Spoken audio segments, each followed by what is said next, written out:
Hello, hello everybody. Welcome to my channel. Renzo here. Okay, hello Ruby. Hello Lakmila. Hello Janas. Hello Kitachik. Okay, let's paint a new portrait today. Okay, just one thing. Let me know if you can hear me. Okay, please. Somebody just let me know if the sound is okay. I'm gonna mention the colors. Since you can see there is some hair on the image, some obviously yellow, orange. I'm adding more one yellow and one orange. Usually I just use cadmium yellow. Today I'm adding chrome yellow and cadmium orange. This is titanium white, chrome yellow, cadmium orange, cadmium red, permanent alizarin crimson, cobalt blue, and ivory black. Okay, I hear you loud and clear. Thank you, Janos. Okay, first I'm going to start sketching. Hello, John. Thank you. I'm going to sketch with charcoal. This is willow charcoal. I have my image to my left on my screen at the same size as my painting, pretty close. In this way I can compare easily. Okay, let's see. I'm just thinking about the overall shape. I'm thinking about the size of the face. Let's say the size of the face is here. The whole head could be around here. And let's just do this. Okay, trying to kind of put everything together inside a simple shape. This thing here, the shoulder over here. Okay, I don't have too much space for mixing the colors. Okay, the sky over here. Yeah, I think that's gonna be a good size. Eventually I'm gonna erase the palette, to paint more because I need more space on both sides. Okay, let's see about the face. Okay, that's gonna be there. Let's see the center line first, and let's split the face in 3 portions. Okay, that's the first thing that we should do all the time. And even when I'm not doing this, I mean visible, I'm thinking about this. Okay, I'm splitting always the face, any face, in 3 portions. In my head, that's working on my head. That's the basic proportions. Okay, I'm gonna split this one in 3 portions again. And on top of this line, I place the eyes. Here's gonna be the nose. And for the mouth, again, I split this in 2. And on top of this line, I place the mouth. Okay, now, something about hair. I think maybe because the camera that's close to her face, or maybe just about hair proportions, I think that she has a shorter nose, and the chin, this distance is a little bit higher than this one. Okay. Yeah, now I'm just calculating, it's like this distance is, let's say, something like this, the nose is like this, and the chin is like this. This one is the shorter one, this one here. I mean, not like this, obviously.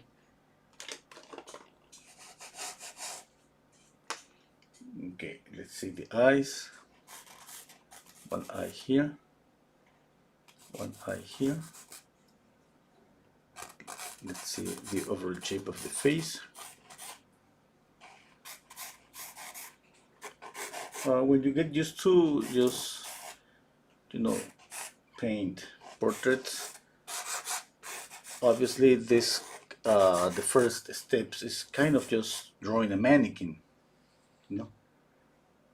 It's kind of a model that it has always the same face, always the same proportions. And from there you start just changing, adjusting.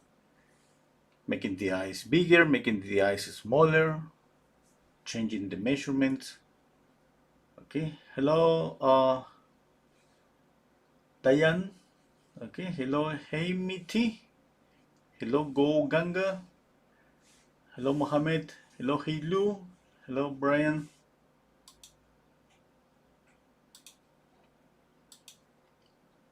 Okay.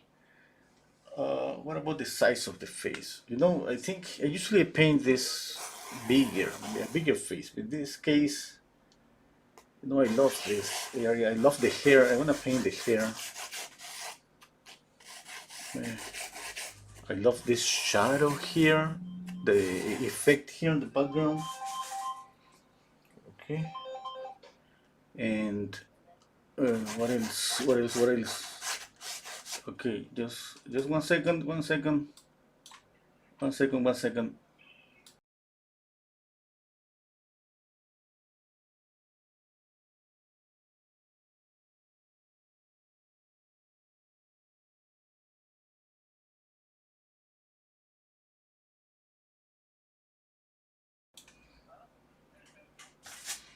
Okay. Okay. I'm thinking right now. Maybe I should paint the the head a little bit bigger. Okay. A little bit bigger could be. Okay. Yeah, let's try to make it a little bit bigger. I'm going to erase a little bit of this. Now you know the proportions.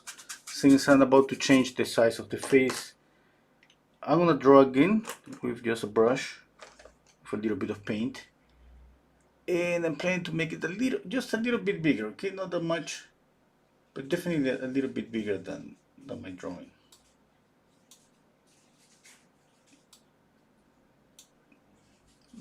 Okay, and I'm making my image here on my screen a little bit bigger too.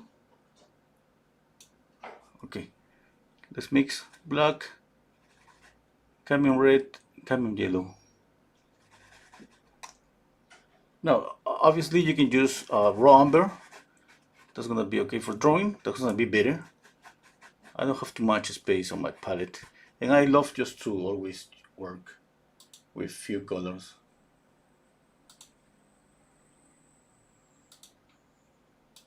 Okay, now let's draw again.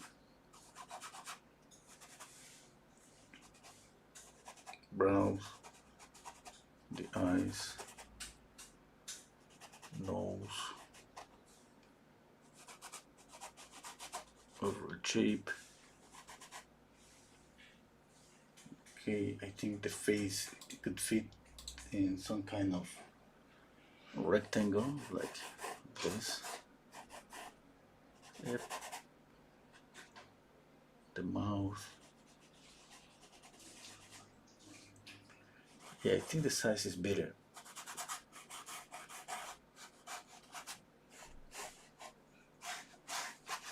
It's a little bit bigger. You know that my first drawing, the head, it was kind of here. Now it's to the top.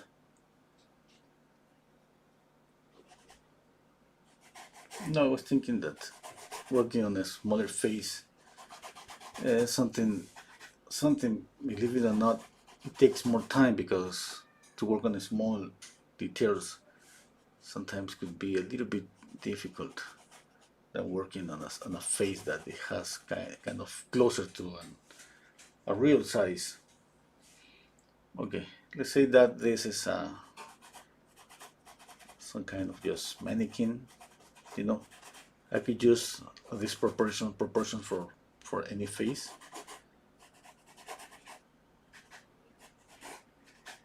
Let's see. Remember, I always use shapes. For example, the shadow here. You can see this is a shape, and it's going to be always easier to copy shapes. Okay, because a shape is something flat, like a square, a triangle. When we try to copy a form, that's going to be a sphere, a box. That's a little bit more complicated because a box obviously is three-dimensional. Okay. And remember that this is for, I mean, everybody does the same. I think we draw always thinking on bidimensional things and three-dimensional forms. You know, bidimensional shapes and three-dimensional forms. Okay, in order to copy, it's better just to reduce this to something bidimensional. That means shapes. Like for example, the light here. You see, the light it basically is some kind of triangle. Yeah. It's easier for me to copy this if I think it's just a triangle. Okay.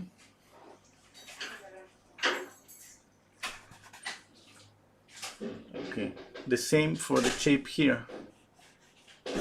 By the way, I don't like this shadow that much. Maybe I'm gonna soften this shadow a little bit. Now that I'm checking out the photograph. Yeah. Yeah, now that I realize about this shadow, it's just like I can take out my eyes from this shadow here. I gotta do something here. Soften that. Soften. I prefer a soft. You know, the edges are just too sharp here. This shadow obviously is different. The shadow here. I'm gonna soften that shadow a little bit more. What is about her face? Okay. Nothing more. I'm gonna use a bigger brush, and I'm gonna continue drawing, but just with shapes. Okay. I'm not add any color yet. Let's say that this is a drawing, and I'm gonna use two shapes, light and shadow. Okay. I'm just using a little bit of paint, not too much paint.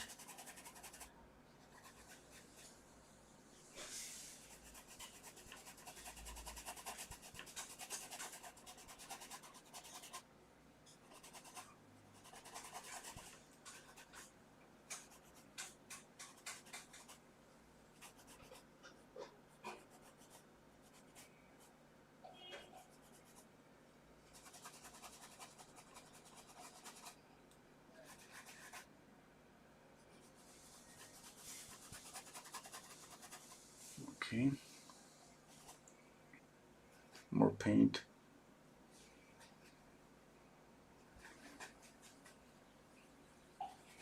I go lightly.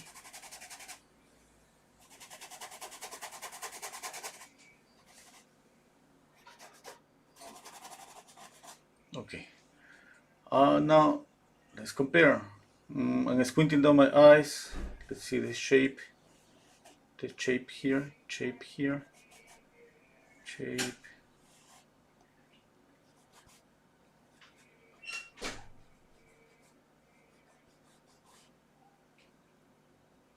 Okay. Okay. Yeah, I think I got close. I mean, the width maybe is different. Obviously, there are so many differences now. Hello, okay, Jude. Hello, Lothar. Or Lothar. Hello, Dita.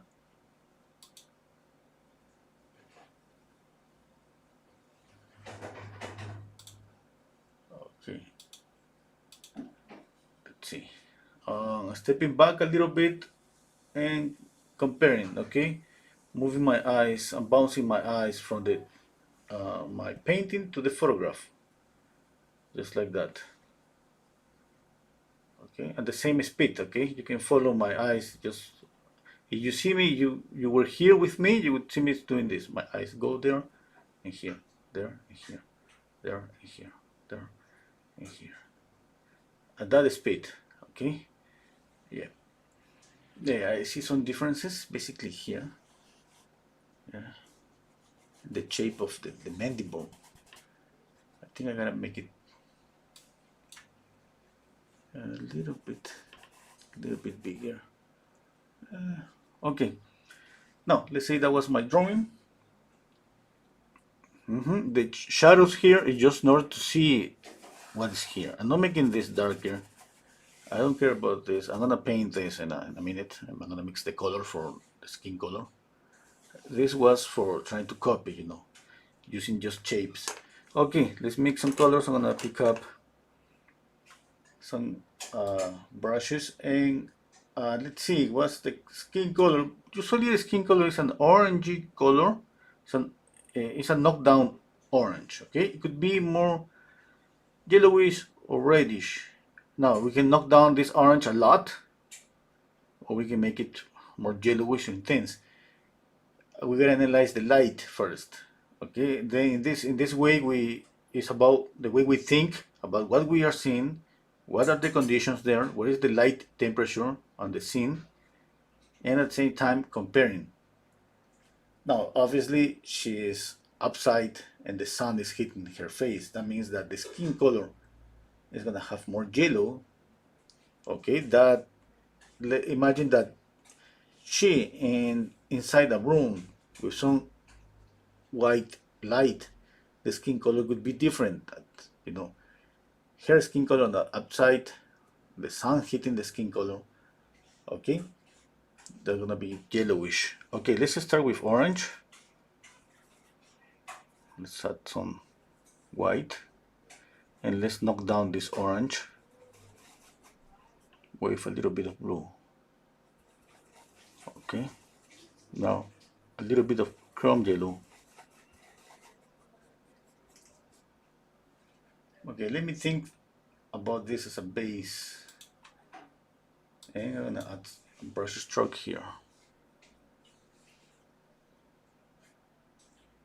Yeah, I think it's gonna be okay. Okay, let's see that this color is for the light, light, light, light. Now we can start with 3, 4, 5 values. We can start just with 2 values, like the same that's here. Let me see. Okay, even we can use this color a little bit more yellowish. Okay, here for the hair. Yeah, that's gonna be one color. I'm gonna prepare more. It was cadmium orange, chrome yellow, white, and we knock down this with a touch of copper blue. Okay, if you don't have chrome yellow, lemon yellow is gonna work pretty good. Okay.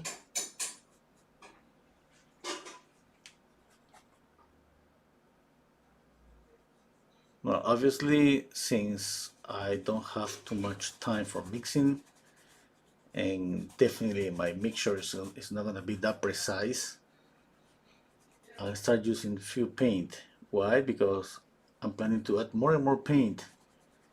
But the next layer of paint usually are gonna be closer to the photograph. That means that the next layer is gonna fix this color. It's gonna make it more intense, less intense, okay, darker, lighter.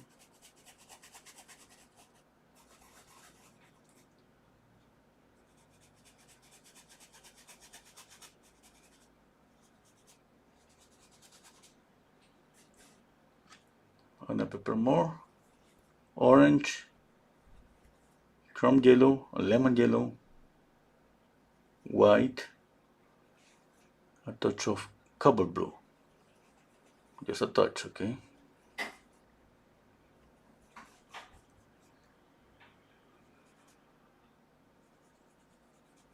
Now the image, the description is in the description. You can find the link to the image. If somebody wants to paint, okay, look at that. You have the drawing, and basically I'm using just one color, okay, just one color. We don't need to overthink this too much. What I'm caring about is getting the value pretty close to the photograph. It's a lighter color in the photograph, okay. The color is pretty close, definitely it's not, okay. It's close enough just to show me that the value is right, but maybe my painting is too yellowish. I wouldn't be able to say it now. I need to paint more. Okay, now here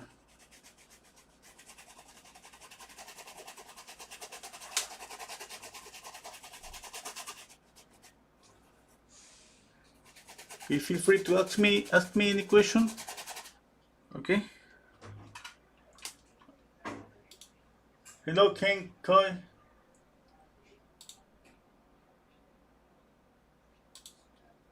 Okay. Let's see.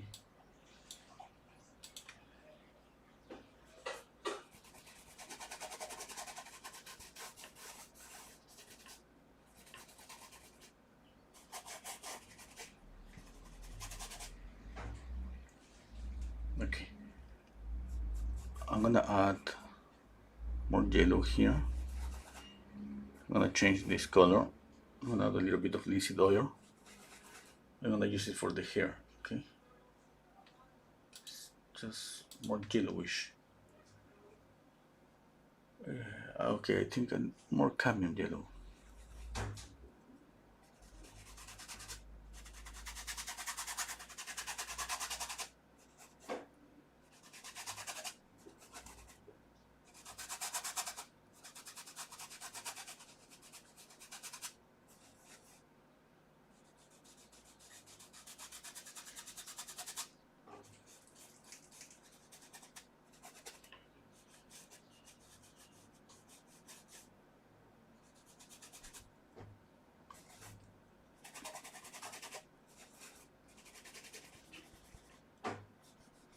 Okay. Now let's mix the shadow color. Okay, let's pick up a different brush. Okay, now let's think about this color. Okay, here comes a little bit of color theory and thinking about the light. Okay, the light is coming from here. Yeah? It's a yellowish light, it's warm. Okay, the light hits the face. Usually the light bounces. Okay, this light is warm. It's gonna bounce to the face. It's gonna make this a little bit warmer. Okay. Okay, explaining basic things about color theory. Because if we have a blue object here, let's say a blue wall, that's gonna affect that. But okay, just explaining something basic. Now, I've been explaining this in so many of my videos, but that's pretty good to repeat this again. Now we have what we call ambient light. Okay. What's that light? The light is the light from what? What's behind the sky? What's the color of the sky? A light blue. And that light blue hits everywhere. But what happens? That light blue is weak. Okay? It's not as strong as the light from the sun, as the sunlight. Okay. Now, that's one of the reasons that usually when we see a face, we're gonna see this area that, let's say, this more orangey. Why? Because the light is bouncing, it's hitting here. But as it bounces up, it lost power, it's weaker. Now, this light, it hits more this area, but it's not able to hit down here. And even that bounces back too, it's not that strong too. I mean, that's why we don't see a light blue. But if you analyze the photograph, you're gonna see a little bit of blue here, and you're gonna see the orange here. It's there in the photograph. Okay, just check out the photograph. You can use anything. Now that's to explain you what we are seeing on the face, and that happens all the time. Okay. Okay. Hello, Karen. Karen White. Hello. Hello, Michelle. You paint quite dry. Yeah. I don't use too much medium. Sometimes I don't use at all any medium. Yeah. Gilbert is saying, is this brush stiffer than usual? The scrubbing seems louder than usual. No, not the same brushes. It's been the same. I've been using the same brushes for the last, what? The last month, maybe. You use Halation effect? What's that? I don't know. Sorry, I don't know what's that. Hello, Monique. Hello, Manuel. It's asking me, is it better to use the canvas as a palette to mix colors? Oh, no. Yeah, I mean, for me, it's because of YouTube, but I started to use this palette when I created some courses. I created some courses in Spanish, how to paint portraits and still life and human figure. And I was having problems at the beginning when I started to paint. Okay, one thing. I explained about this color theory. Okay, now I'm not gonna mix this yet. Okay, that was an explanation just to understand what's happening in this area. What I'm gonna do first is just mix one color for the shadow. Okay, just one color.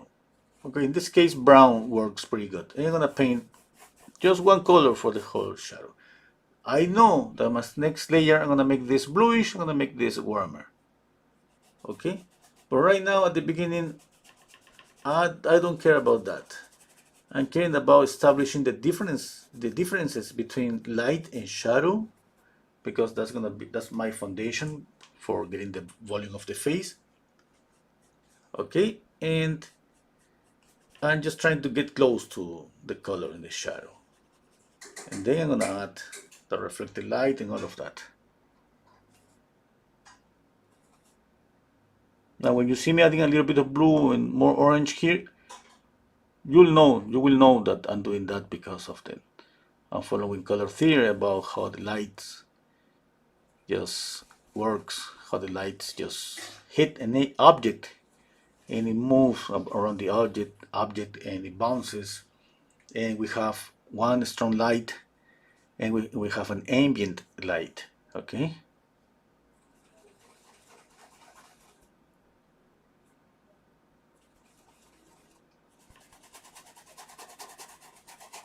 now we have here light, shadow. Okay, you're gonna see the difference on your palette. If you see the difference between this color and this color on your palette, you're gonna see the difference obviously on the painting. And try to keep an order on your palette. In this way, that's gonna be easier to keep this order to the end.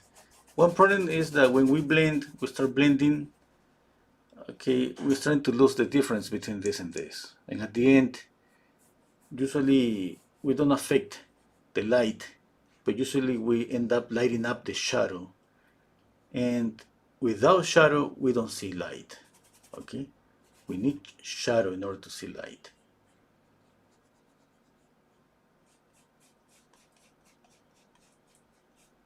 We paint light, but we need shadow to represent the intensity of light.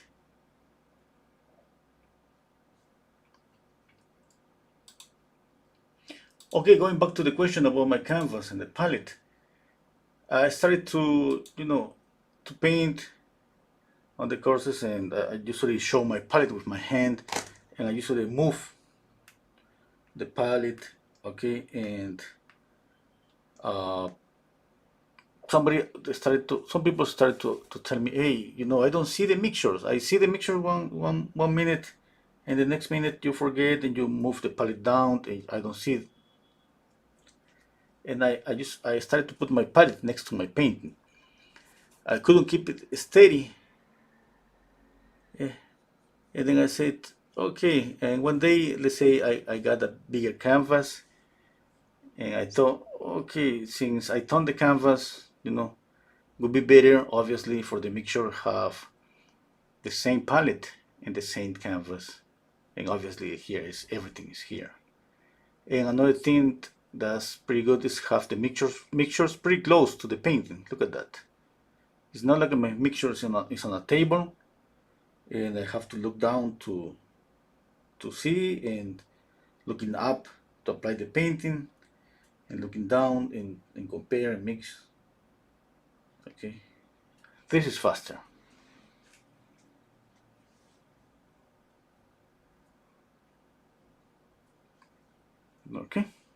Okay, let's continue. First, after making any change, I need to paint everything. Okay, let's paint the shadow here.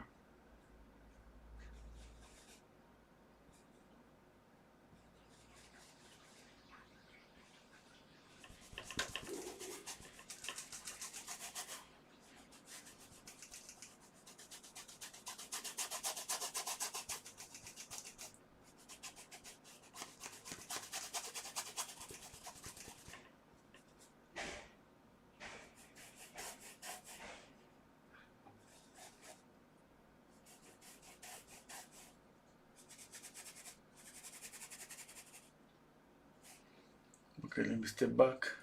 Okay, it looks like everything is okay.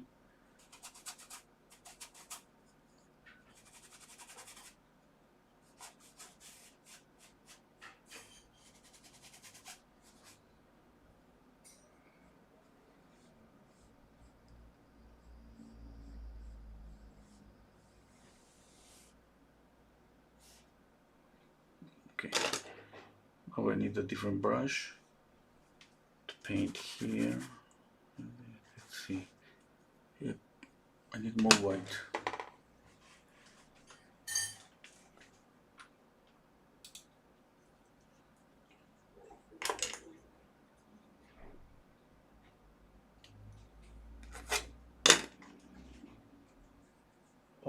Can you say halation is like light bleed or bloom effect, but only in the red mostly? Yeah, yeah, I'm using that.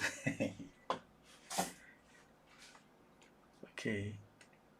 Saluga is telling me, what kind of medium do you use? Okay. Uh, uh, I don't, I'm not, usually I don't use any medium, but when I use linseed oil. Okay. And yeah, I gotta say it depends because for so many years I've been using linseed oil with mineral spirit, half and half. Since I'm working on a small space and everything is closed here because of the sound, yeah, and the turpentine, mineral spirit, that smell. Even if I buy an odorless mineral spirit, the fumes, I mean, I don't like them. That's I just prefer to use. I just prefer to use linseed oil.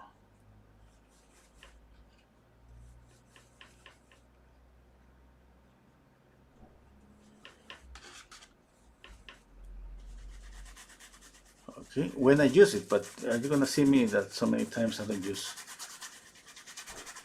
anything.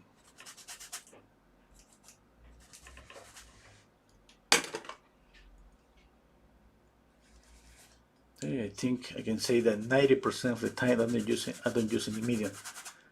But at the same time, I gotta say that it depends. Okay, if I use Winton from Winston Newton, and it's pretty nice. I don't feel that I need any medium. Okay, and at the same time, my canvas, I prepare my own canvases, and it feels really good. Even I don't using too much paint here. You can see. Okay, I don't fight with the paint,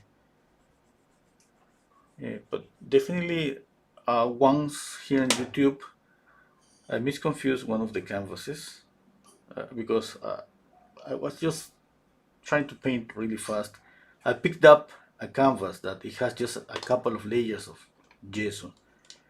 I don't know how I didn't realize about that. To be honest, I'm trying. It's pretty obvious. It's just pretty clear when you pick up the canvas. You notice that hey, doesn't have enough gesso. And I don't know what happened. I did it. I put it here. I turned on my camera. I went live, and I started to paint. And oh my god, I couldn't move the paint. And my only solution at that moment it was just I picked up a lot of linseed oil and started to add a lot of oil paint with a lot of linseed oil because that was the only solution. And that's the video there. It was like a year ago, maybe more.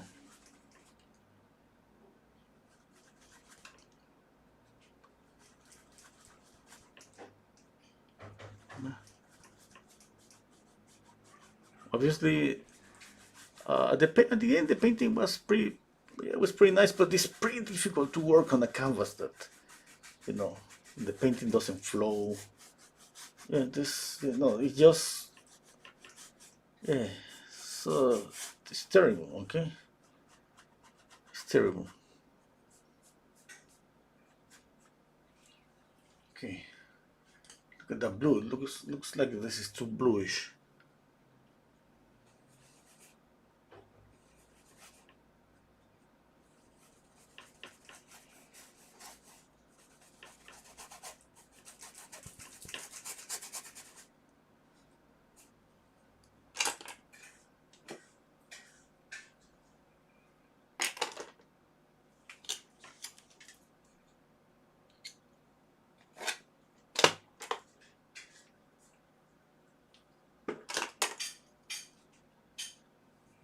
This is cobalt blue and white.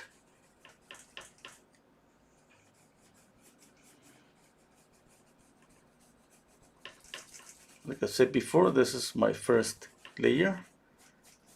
I gotta see now. I compare.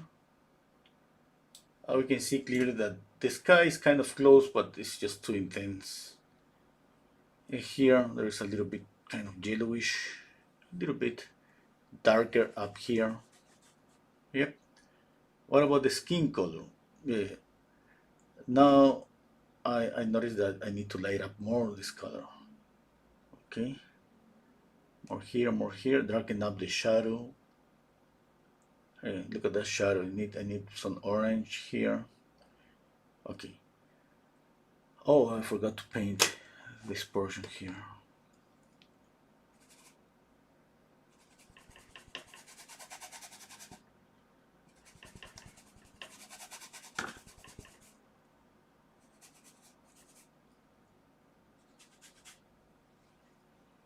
I'm gonna move. I'm gonna move something here. Wait a minute.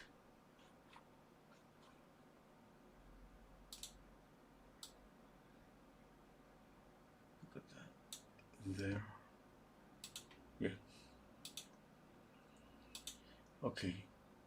What it is now? Let's work on the face. Yeah.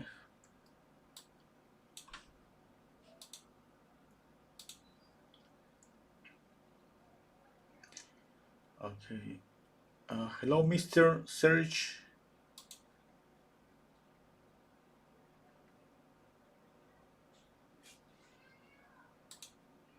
Manuel is saying, I see, just wondering. Manuel was asking me about the canvas, the mixing on my palette.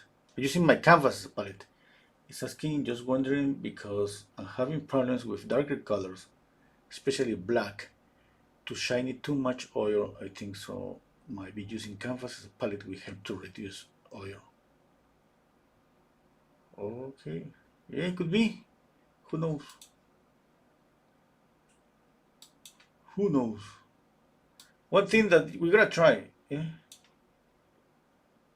We gotta try different things. Eventually, we end up just adapting techniques and anything to what we like, with what we think is better for each one of us. Okay, I'm gonna pick up a smaller brush. This is a brush number 0, and I'm gonna draw a little bit. Okay, since what I have here is, there's nothing here. You see here, there's nothing. Okay, just as insinuation of the position of the eyes, nose, and mouth. Now I gotta draw. Okay, let's see.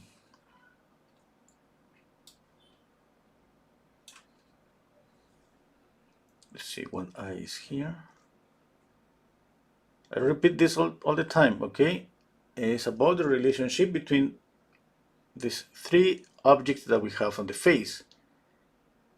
Okay, one eye, the other eye, the nose, and the mouth, okay? It's just that. The thing is about the size of this, of the features, okay? The size and the position. I'm gonna use a smaller brush. No, the smaller brush. No, I'm gonna use this brush that was here. I just gotta mix again skin color, the light. A little bit of light here. A little bit of light here.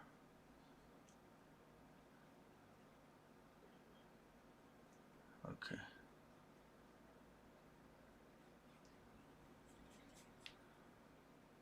Right now, this is gonna be kind of just guessing where are the eyes. Obviously, measurement always work, remember. But right now, kind of just, let's say, comparing and guessing where are the eyes, here and here. Okay. Okay, where were they reflected? Yeah. Every brush stroke I lay down, I compare with the photograph. I'm gonna change to a different brush. Okay. Remember, the thing that you gotta be sure about is, even you can trace a line here, okay? Here, here, here. Okay, if you keep an eye on these things, okay, trust me, at the end, maybe the likeness is not gonna be there, but you're gonna see a face and you're not gonna have any problem with proportions. People are gonna say, okay, that's a nice portrait. Yeah? It's not like one eye is up. It's not like this area is bigger, smaller. No. Okay, let's paint the mouth. That's the first step. And then by practicing, you're gonna be better at copying, at comparing, and capturing the likeness. That's gonna take more time, more practice. You know, because there is not a recipe for that to copy the likeness. It's more about just developing a strong observation.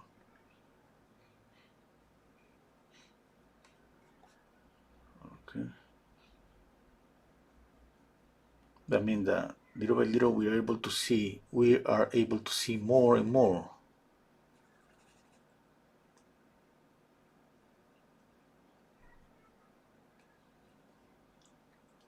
Okay.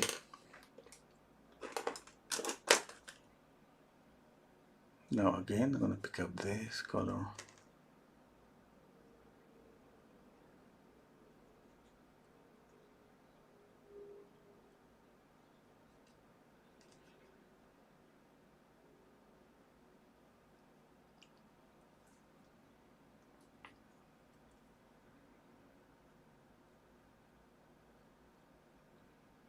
You could trace these lines over the face. Don't care about them. You're gonna put more paint.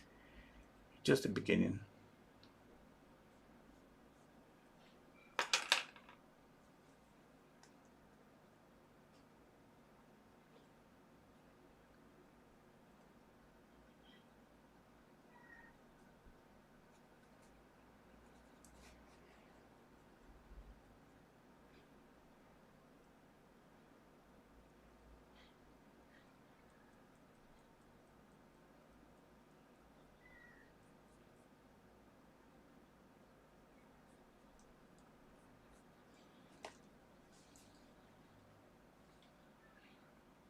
Okay.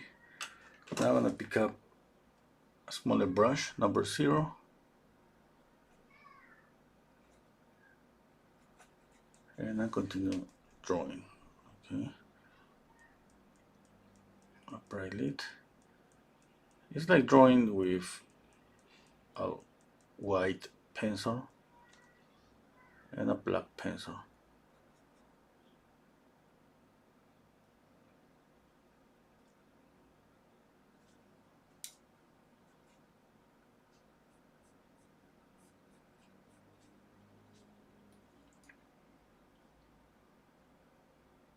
Okay. Step back. I compare. I see something that's not okay here. Yeah. Okay, I'm gonna fix face here. Okay. Yeah, I'm gonna blur this because, to be honest, I could spend here a lot of time trying to match a perfect light, but there's no reason right now because I gotta see more.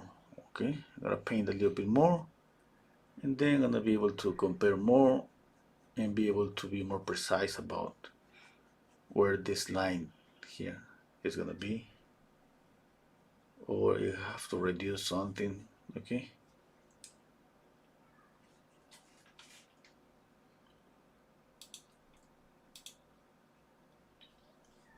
Okay. Hello, Marcus. Thank you. Hello, Saluga. Thank you. Hello, Ashok. Hello, Anarita from south of Italy. Amazing.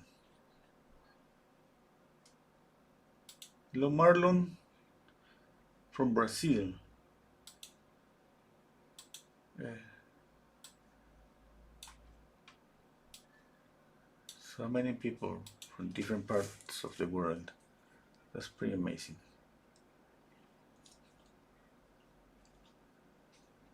Okay. Let's continue working. Let's work a little bit on the edge of the face.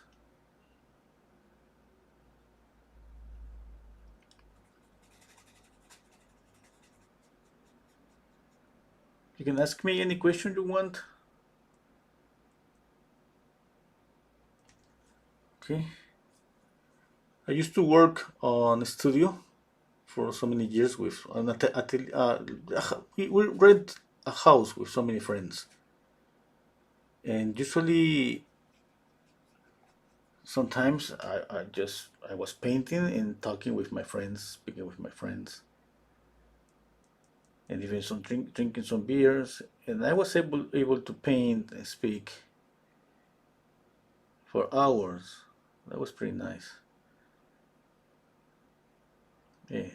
And then I moved alone to work alone on my own space, and I got used to for some years to work alone. And I remember that when some of my friends went to visit me, I was like, I usually stop painting because I couldn't concentrate about speaking and painting. I didn't care about that because, I just stopped and yeah. And then I rent another place with a couple of friends. One of my friends was a teacher, and the other one was a theater actor. And you know, it's like people are painters. You know, you can find a lot of extrovert or introvert people, maybe more introvert. But when it's about actors, all of them I think are extrovert. Eh? And they were there just speaking and speaking. I got used to again just to get comfortable painting, and people around me speaking and painting and sharing a conversation.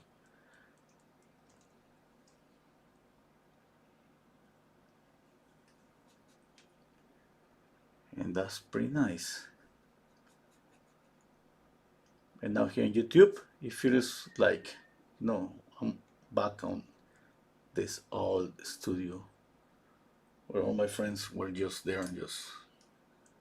And that was the same for everybody. Sometimes I got tired of painting. I just walked around the house. I was walking around the house, getting into another space. One of my friends was painting, and just started speaking about anything. About painting, about anything.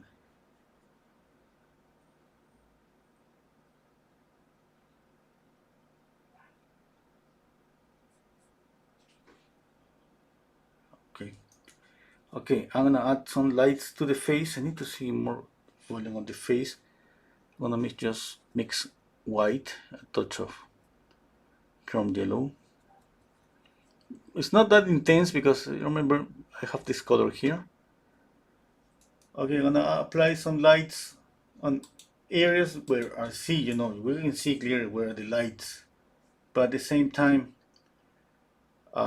we gotta kind of know all those lights. All those lights are there because of the form of the face, the ups and downs on the face, because of the anatomy. A blessed gamer is saying, please draw with acrylics and use matte medium. Okay, I will try. Oh wow, stop commenting that much. Okay, I will do it.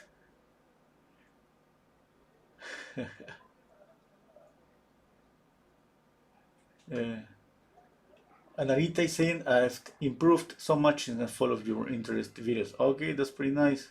It's pretty good. Sure is saying you'll wake me at 1:30 a.m. to see you from India. Oh, that's pretty nice for you. Do you like Williams and Kate's new Fisher portrait? Monique is asking me that. You know, I saw your post, and I'm gonna check out. I didn't check out the video. I did it like maybe 10 minutes before starting this live stream. I gotta go back and check out. Hello, Intesar Hussein. Okay, thank you so much. Okay, I'm Blessed Gamer. Okay. Okay. We can see clearly. I'm Blessed Gamer saying I'm from Bangladesh and I see all your videos. Oh, thank you so much. Okay. I see light here.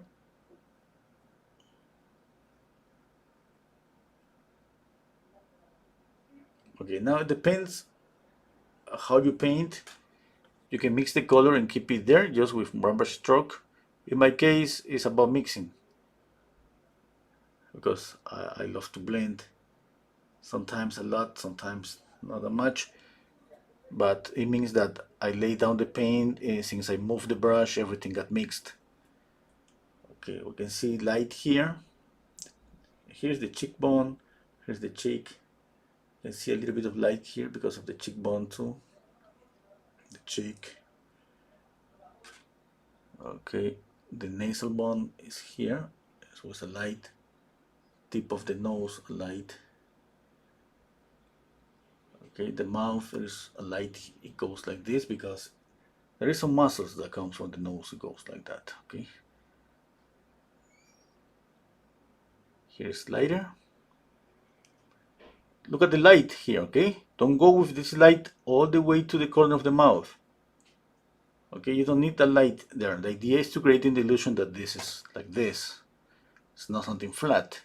If I go with this light all over the mouth, all around, I'm gonna make this flat. What it creates bumps, what it creates illusion of three-dimensionality is light, midtones, and shadows. Okay. Here, light here. A little bit of light here because there is always a bump because of the muscles that goes, you know, to the face from the zygomatic bone, from the mandible.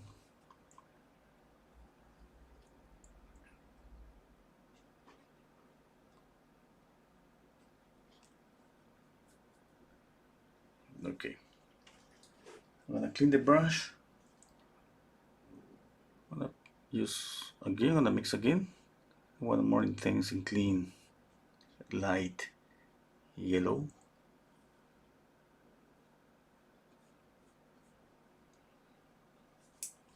Okay, let me step back and compare.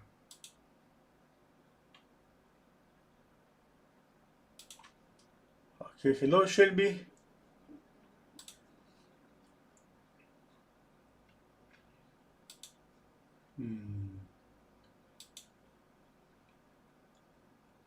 Okay, for the people that's new to my channel, I go live every Thursday at 2 p.m.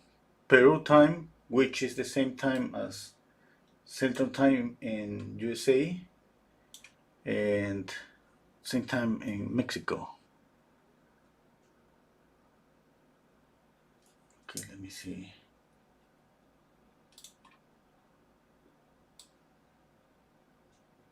I think I'm doing okay. Okay, and right now, I'm thinking about uh, that I need more orange. I need more cadmium yellow. I need more cadmium orange. I can feel, that I need more of that color. But wait. I'm just thinking. I'm comparing. Yeah, I'm thinking about the eyes. Okay, I want to work on the eyes a little bit. Okay. Mm, yeah. Okay, I added the lights here. I'm gonna blend in a minute. After doing that, now think about this. What you see here basically is just one color.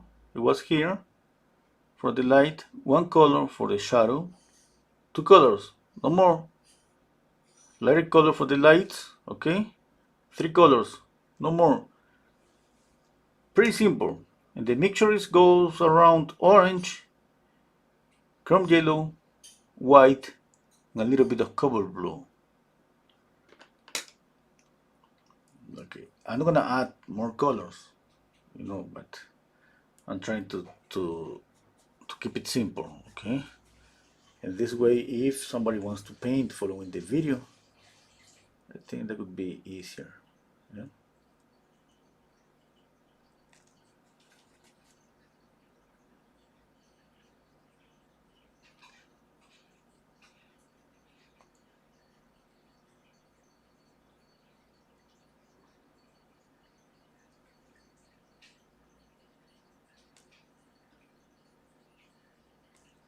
Okay.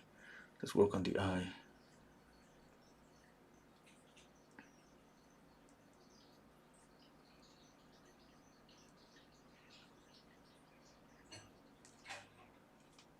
I need to zoom in the photograph a lot.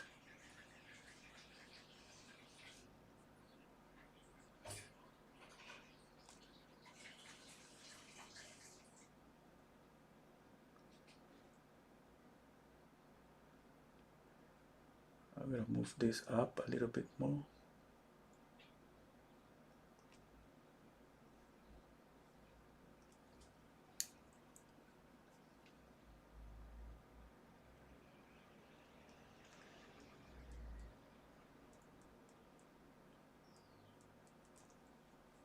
Okay. Oh, looks like one eye is a little bit up.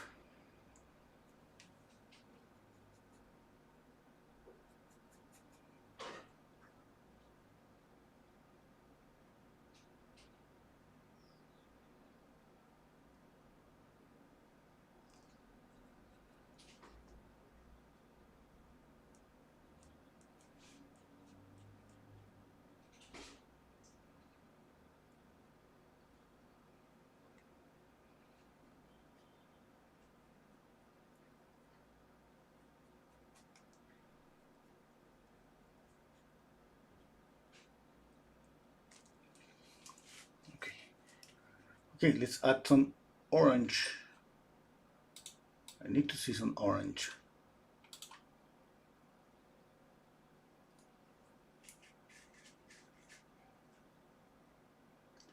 Oh, Sean is asking me flake, white, or titanium. Monique is answering here. Titanium. Thank you, Monique. Yeah.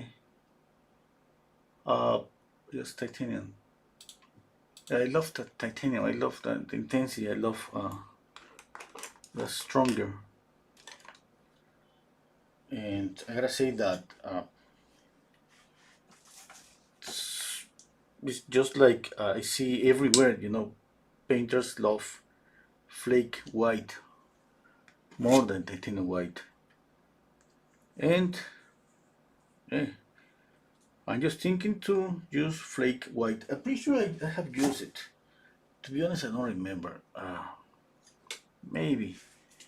Maybe I stopped using because when I use white, it's just the same if I use black. If I use black, I want something really dark. Just that, If I use white and I don't see that, it's just lighting up the color that much. It's too transparent. Man, it's not something that I expect from white, like the same. That's something that I don't expect from black. Okay? But anyway, I'm gonna try it since everybody says that it's pretty amazing.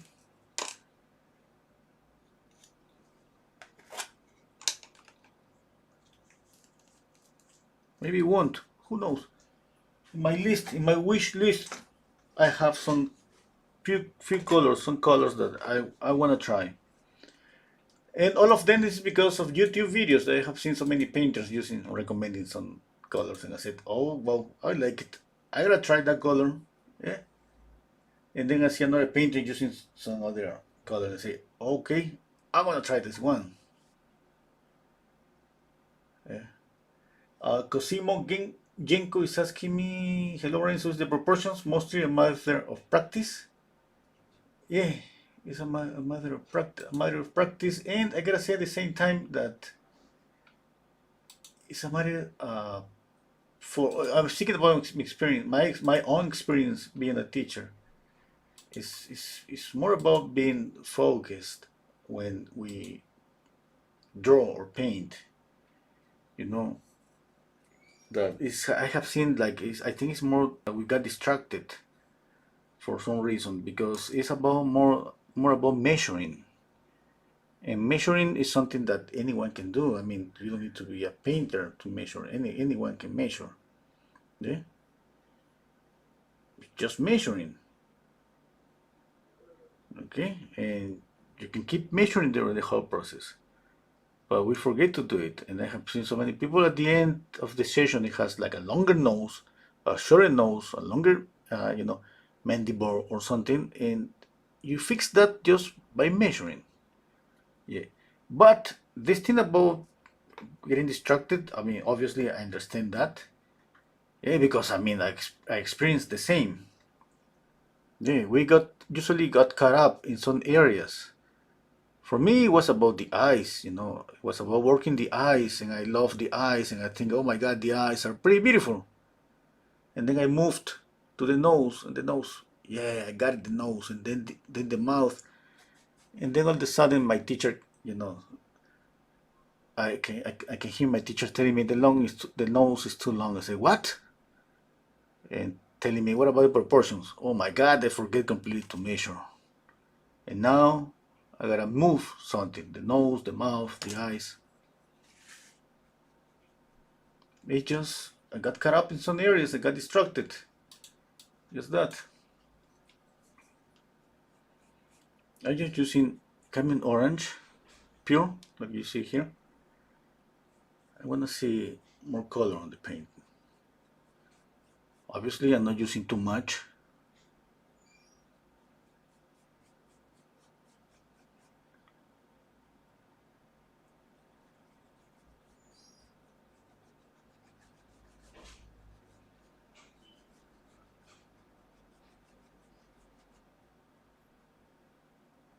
We all faced the same problems when we start to draw or paint. The first step is about proportions, and that's about measuring. We gotta, something that is just about just don't don't get distracted with the beauty of some area because we think we're getting something really beautiful in one area, like the eyes or anything. Thinking that it's always about the relationship, okay, between the eyes, the nose, the mouth, everything. It's kind of simple to say. In the practice, it's just different, but uh, then is when we speak about practice, because in practice is when we're starting to getting better because you have somebody there is telling you, hey, check out that again, check out that, and you got tired of, and at some point you start to doing that because it's just an echo in your head. That's your teacher telling you, hey, fix that, check out that, check out that. At some point, the voice is just there, stays there, maybe forever. And that's your own voice, that is just practice, just your muscle memory. And then you think that you're not using that anymore, but the truth is that it's there, is using that all the time. You're measuring all the time.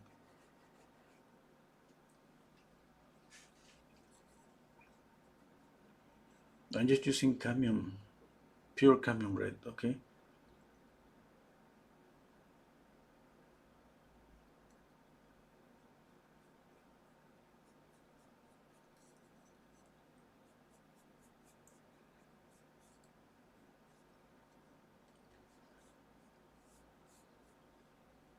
Okay, I think it's better. I'm gonna mix cadmium orange, cadmium red.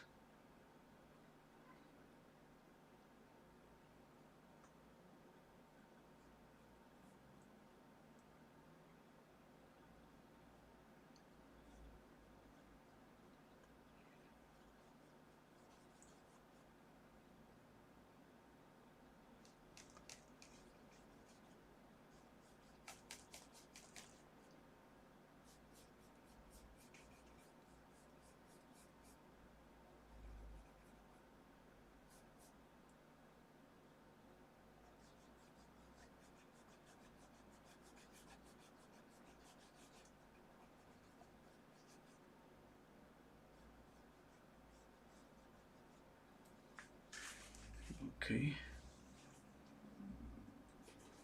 I'm gonna clean my brush. Even that I started adding some yellow here, it wasn't that intense. Now you see that it's gone. It's not here anymore. Let's say that this count as a second layer. Yeah? And this, now I'm able to fix, okay, some colors, because I'm comparing more. I can see so clearly that this has to be more lighter and yellowish. Okay, if you go back to the video to the beginning, this color here on the face, it looked at the pretty beginning pretty yellowish, pretty intense. It doesn't look that intense now. It looks kind of mute. What changed?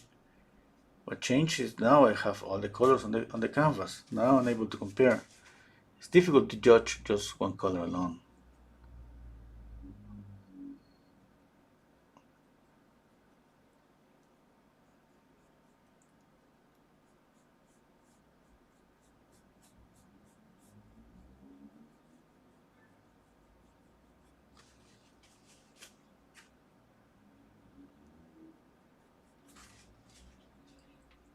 I'm gonna read the comments.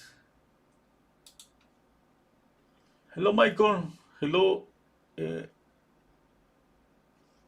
Getting younger every day. Okay.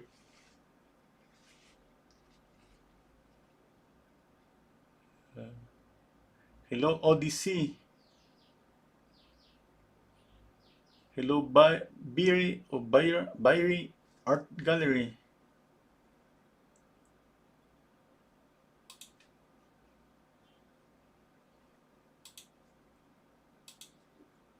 Okay.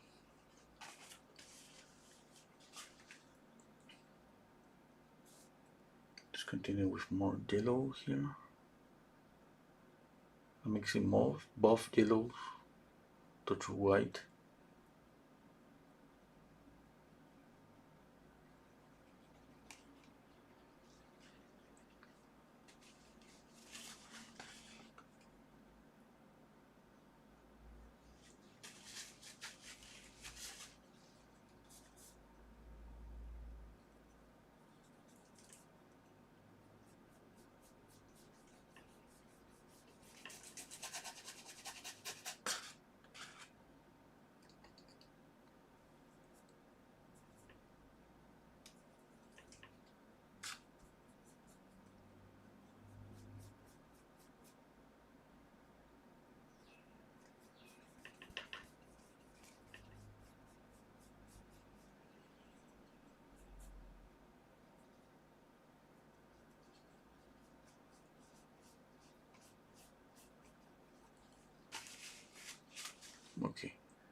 Let's add a little bit of red to the face. Remember, there is always some reddish areas on the face, the upper and lower eyelids, the nose, the cheeks, and the chin. Okay.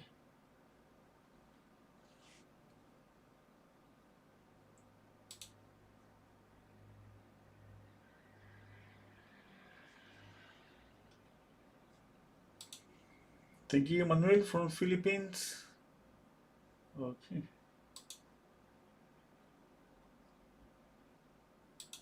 Okay. This I just stepping back and checking out. Okay. I slow down because I'm checking out and comparing a lot.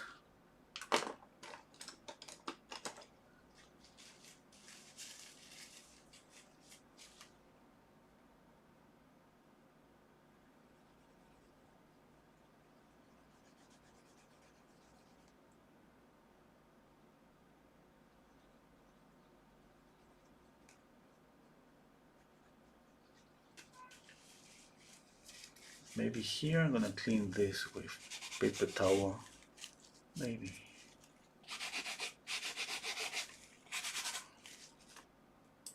Maybe. I'm already doing it and say maybe.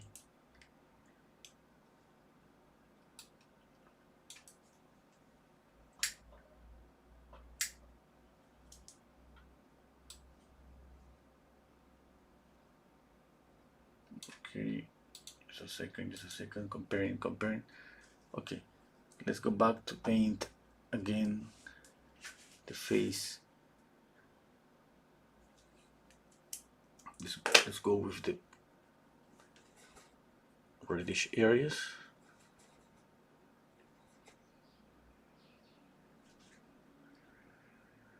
In this case, it's not gonna look pink, you know, because of the sunlight. Need to add a little bit of yellow. Okay, I think that's too reddish. I'm gonna knock it down in a minute.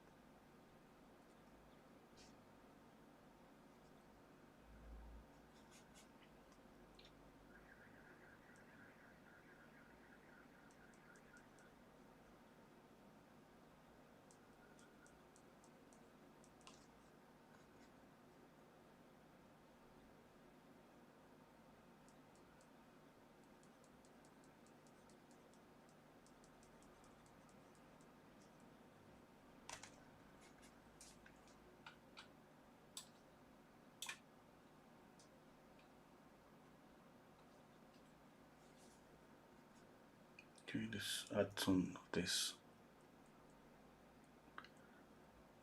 reddish orangey color on the nose.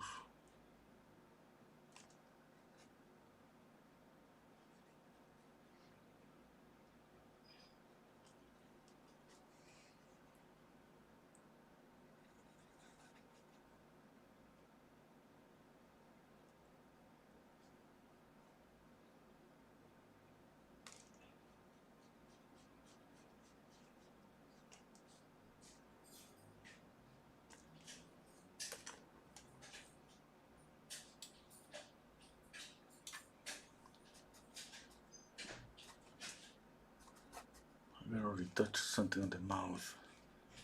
Okay, let's see.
Okay, let's see the comments. Hello, hello Mori, 2244. Okay, thank you Mori. Too much soccer on, Michael. That's pretty good. Just a tiny bit of light cadmium red burns in entertaining for the cheeks. Cadmium red. Yeah, yeah, yeah. That works. Yep.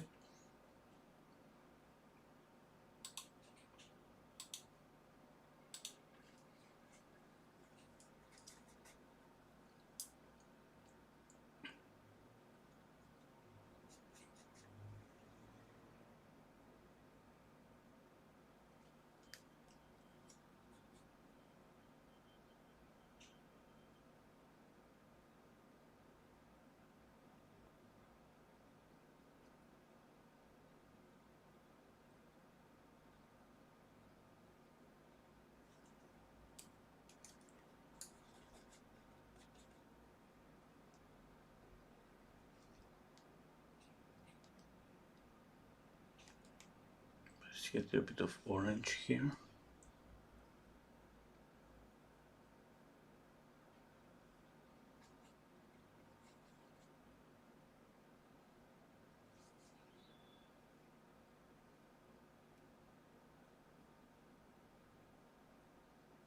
Moving this a little bit up.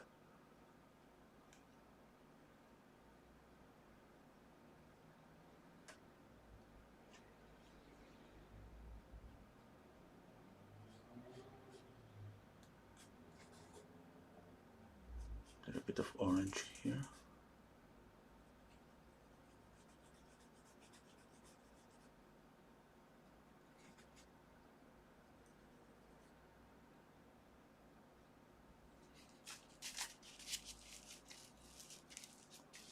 Clean this brush, picking up a little bit of orange.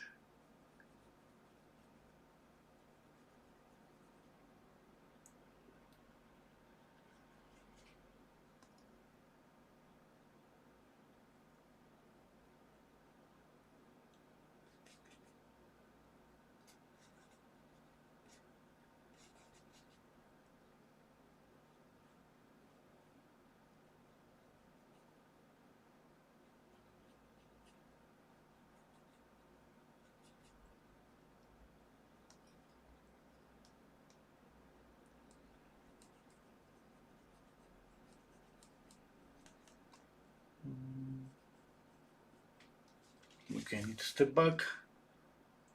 Check out.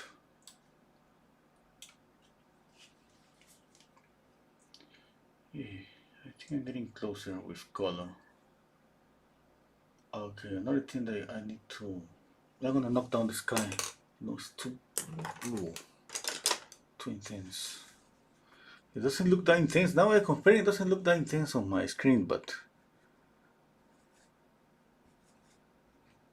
I was checking out this I mean it doesn't look that intense here in real life on the screen. It looks pretty bluish. One thing that is different that it has to be darker here. I don't know if I could be able to represent the darker area because there is a glare in this upper portion.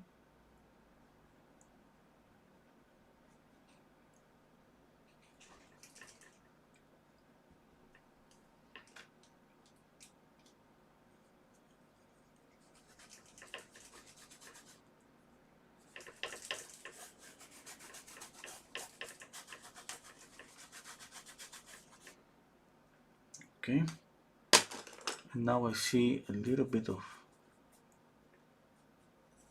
yellowish color here.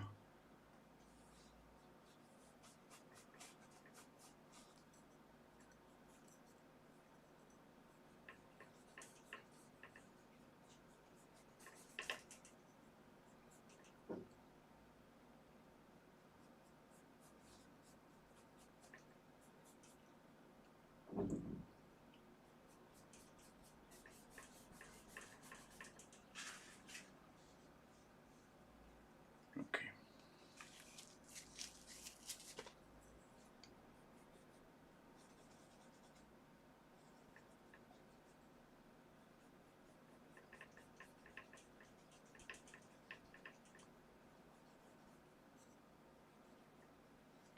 Okay, I'm gonna blend a little bit.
I need to get the smile.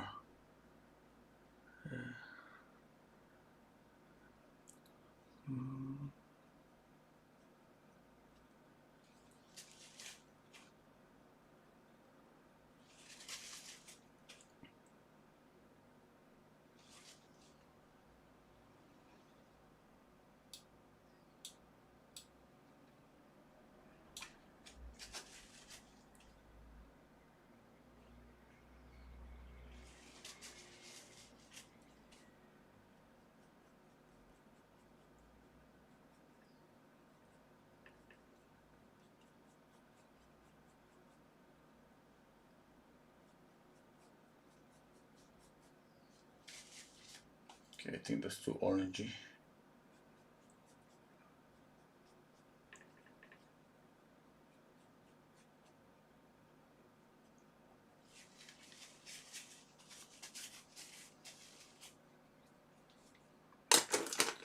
Okay, at the same time that I work on color, I need to work on always thinking about proportions, okay? And I need to work on the likeness. Obviously the likeness is something that I'm just gonna be able to see that at the end, because there's a process, there's a slow process. First I copy proportions, I copy light and shadows. Okay, I'm gonna start seeing more of the likeness usually when I start working on smaller areas like this eye, then the other eye. Okay. Okay. Now I have the reflected light here.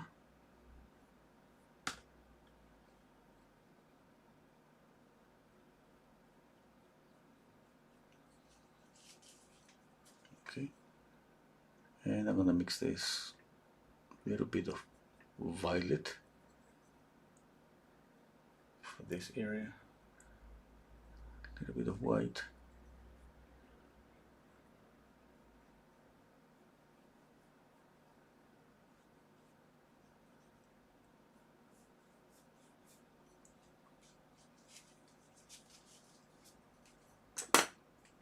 Okay.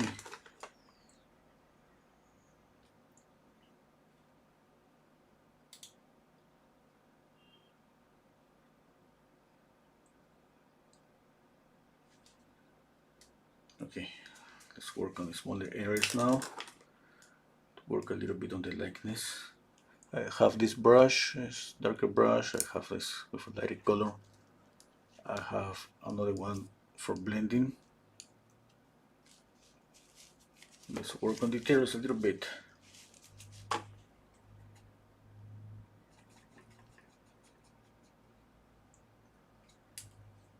See, I need to zoom in the photograph here in order to copy.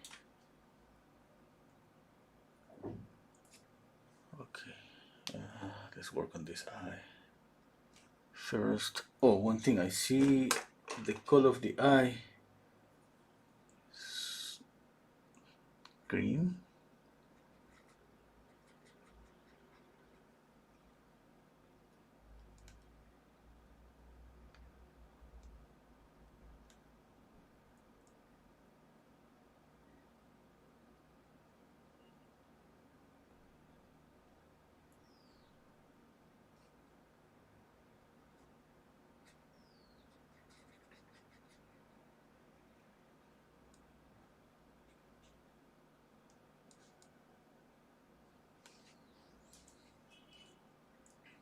I don't see a highlight on the eye, but definitely I would love to add some highlight on the eye.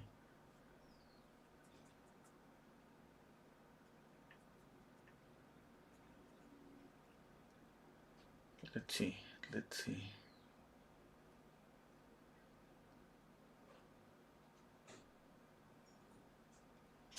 I'm trying to get the shape of the upper eyelid.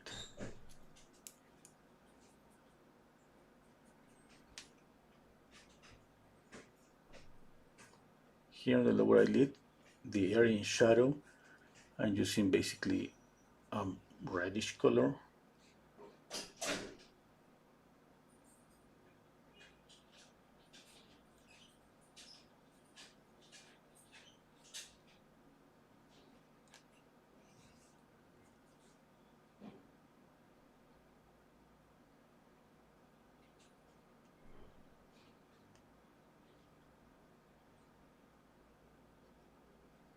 You know, for new people here, I'm going live every Thursday, 2 p.m. Central Time. And for the people that speak Spanish, I'm going live every Tuesday at 1 p.m. Central Time on my Spanish channel. It's pretty simple, okay? This channel is Renzo Art, and the other one is Renzo Castaneda.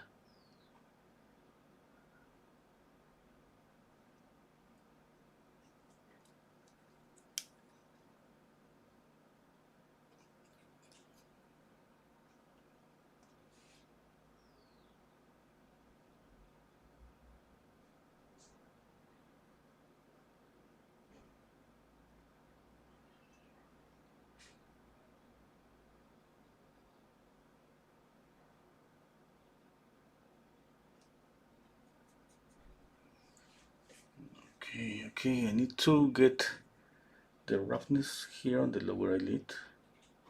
I need more light here. Yeah. I need to make this area a little bit darker.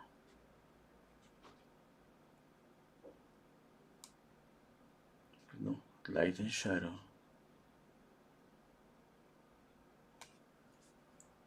Okay, it's a little bit better.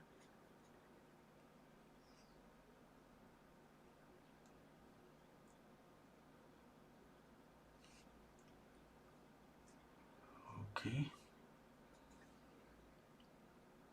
like it.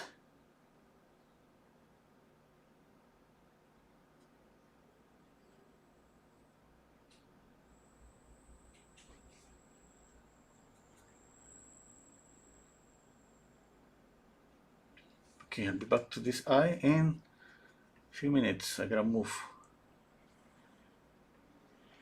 on.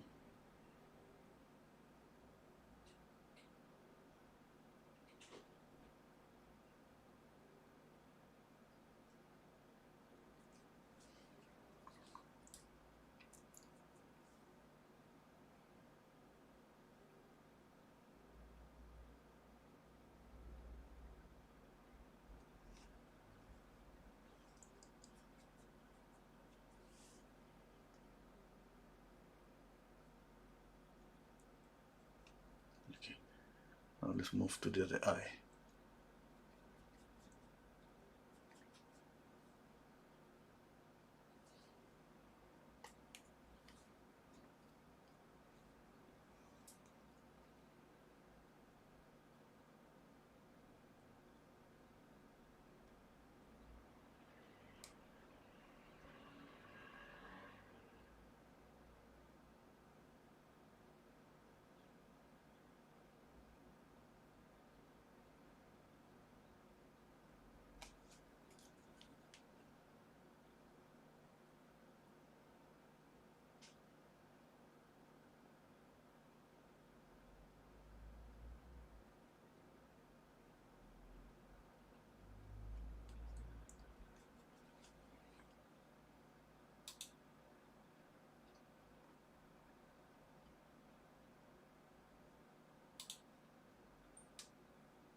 Thank you, Michelle, Bruno. Thank you, Art, Ayman.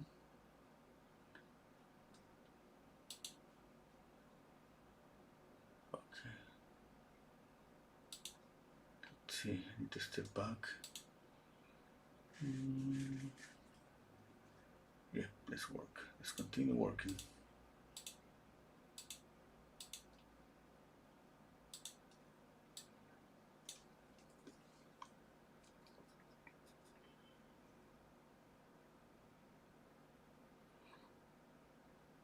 To continue speaking about my experience as a student at the School of Art here in Peru.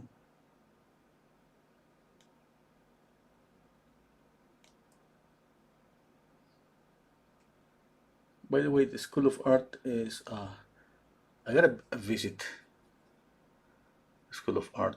It is just like, I'm not so sure what was happening there, but the School of Art here, it was pretty traditional. It was basically just about academy, just drawing, painting.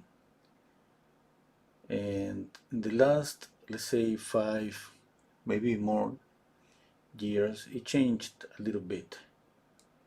And now it's more creative, no? But it looks like it's changing back again. Be a traditional school of art. But I don't know. I mean, I would love to go to visit. Last time that I went to visit the School of Art, at my time it was pretty simple. You go there, there was nobody at the door, you just got inside. Simple as that. Nobody asked you where are you going, nothing. Obviously, uh, that wasn't it wasn't so secure, that because there wasn't system, nothing. The last time I went to the School of Art, it was like, what do you want at the door? Where are you going? And I said, no, I just want to, you know, walk around. Yeah, and they were like, no, oh, no way, you need an appointment, you need to go to visit somebody, or you cannot just walk there freely. I think that's okay, but for me it was like, well, I don't like it. No, it was better before, but now they have more order in that way. But imagine a long time ago, a few, I don't know, 5, maybe more, 5, 10 years ago, you can just go, get inside, get into any atelier, you know, get, walk around the easels, check out paintings. Nobody asks you, who are you? What are you doing here? Just nothing. You're just there.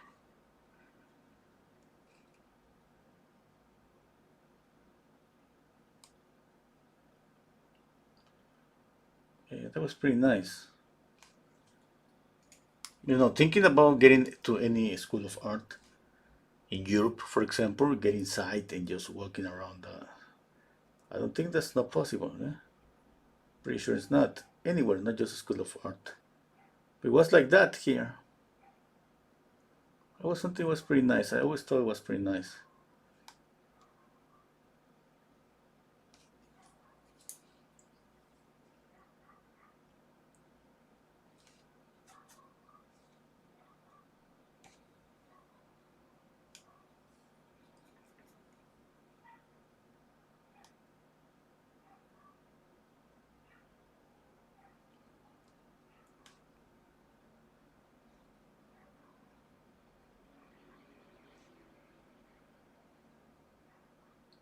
Some of my friends now are teachers in the School of Art. A few of them.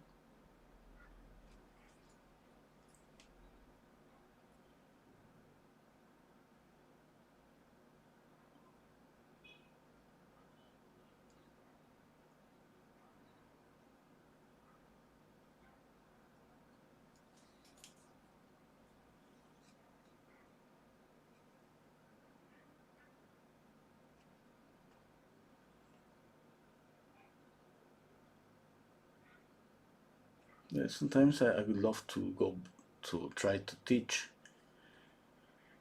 there, and but you know that just for the pleasure, just to being there again.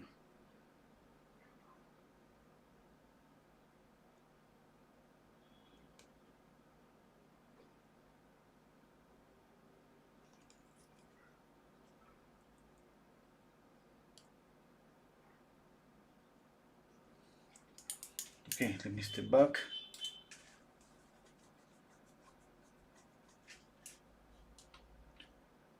Okay, and analytics telling me, what about modifying the expression of the mouth?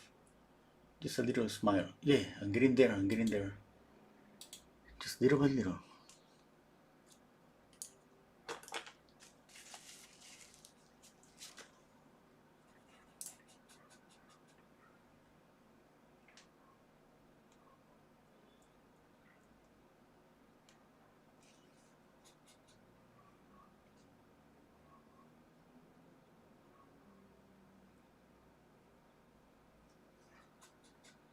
Usually work on the eyes, then the nose, then the mouth, and I'll repeat.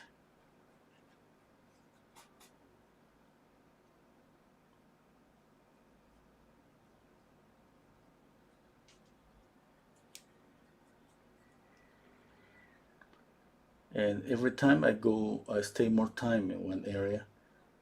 Like right now on the eyes. Then I move to the nose. I stay more time fixing things.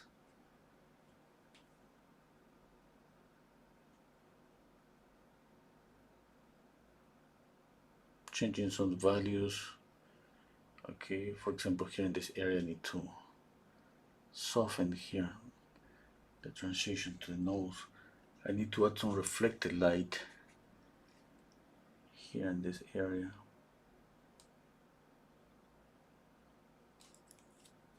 And then blend.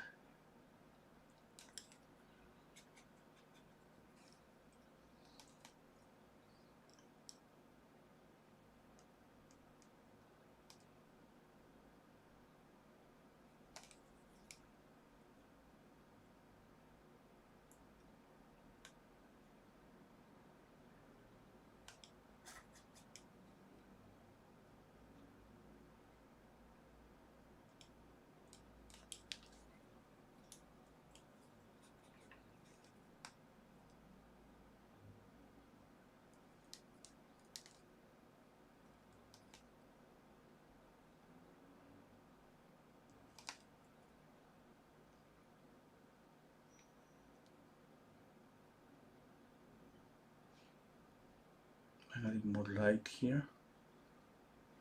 And every time I move things a little bit. Now I go to the mouth.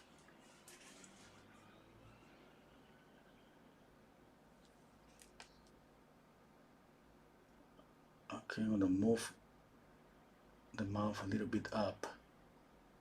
Okay.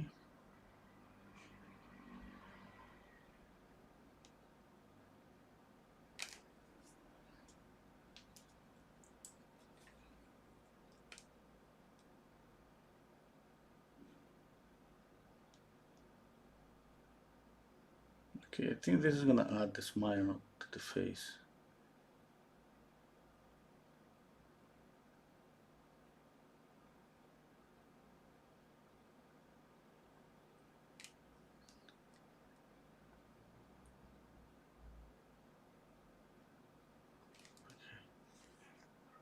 That, and a little bit here to complete the smile.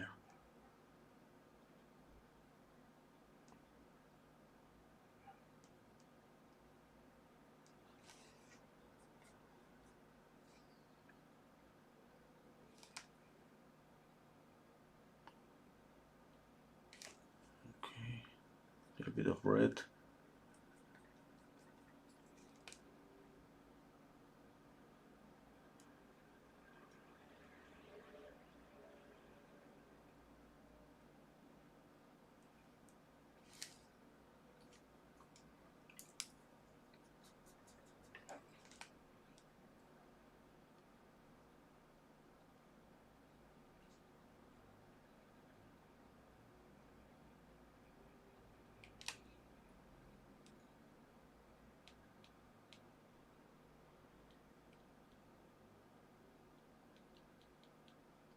in the mouth. Okay, okay. A little bit of alizarin crimson for the shadow here, the middle of the mouth.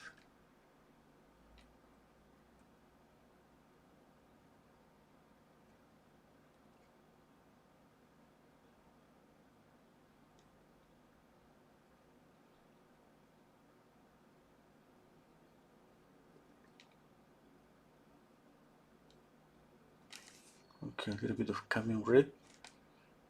Then I'm gonna put it pure here, okay? Pure cadmium red.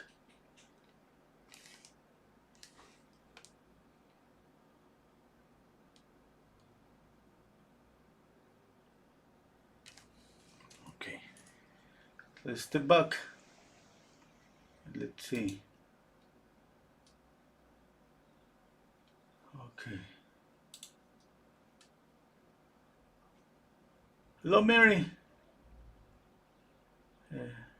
Marilu is saying eating Chinese food. Okay, that's good. That sounds pretty good.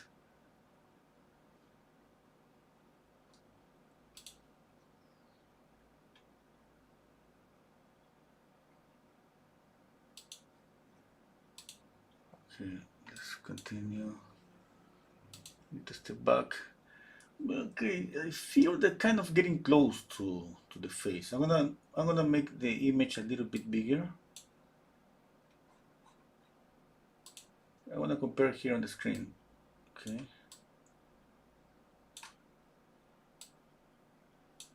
Okay, the mouth is too big. Yeah, I gotta darken up here more. Okay, I wanna keep the image there for a minute because I wanna light up. Okay, I need more contrast, that's for sure. I think the eye is good. This eye is good, but I need to darken up here because yeah, that's gonna complicate things for me if I try to make details when I don't see that much. Okay, things to fix, for example, the shadow here. You gotta go like that. Here. Okay, the shadow here, like this too. Now, let's think about the lights. Okay, I need more yellow, white, lemon, let's say chrome yellow, camel yellow, and white. Okay.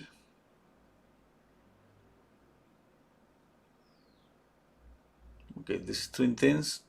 I'm gonna knock it down a little bit just by mixing that. I can use a different brush to blend. I could use the same brush. It depends, okay.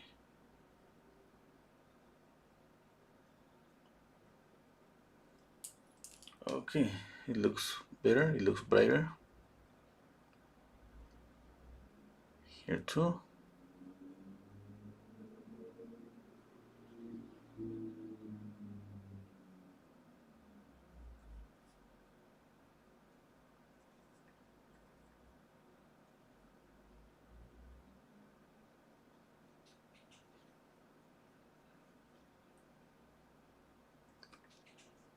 More cadmium yellow. Now here, more white and chrome yellow.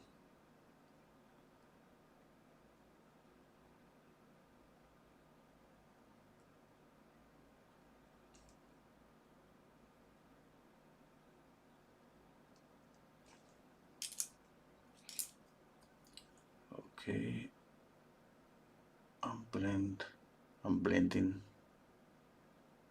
Okay, I need a smaller brush for blending.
Okay, stepping back. Okay, here it's more like this. Yep, yep.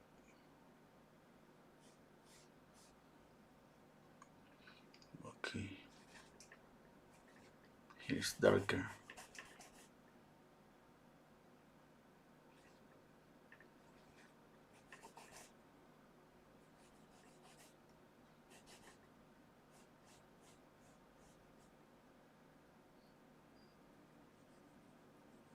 Okay, I think I'm getting close on the face. Yep, I gotta darken up more of this area here. Here's darker.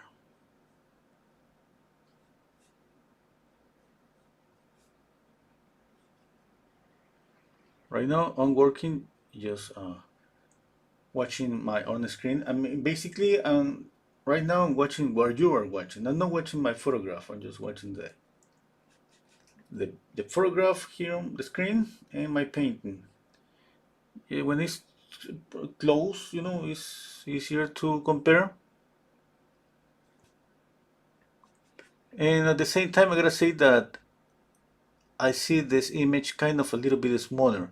It's just for me, it's just like watching my painting from a distance, like, you know, like what we usually do when we step back. Okay. Yep. More light here. More light on the nose. More light here. Okay.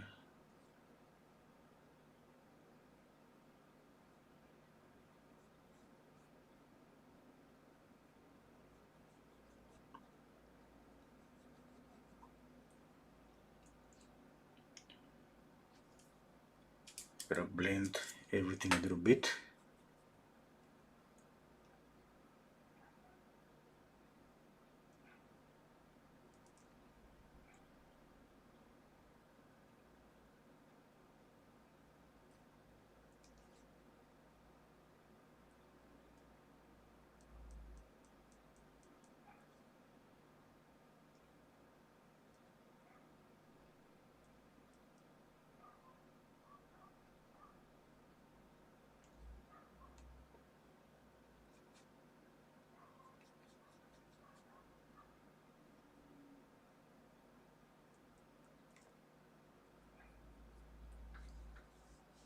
Okay, let's soften everything a little bit.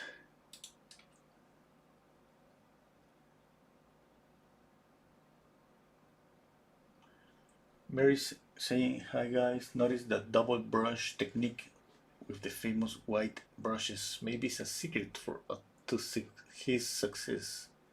Yeah, maybe. It could be.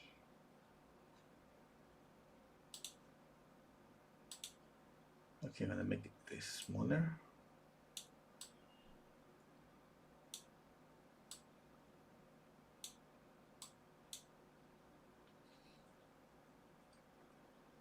Okay, I'm gonna soften.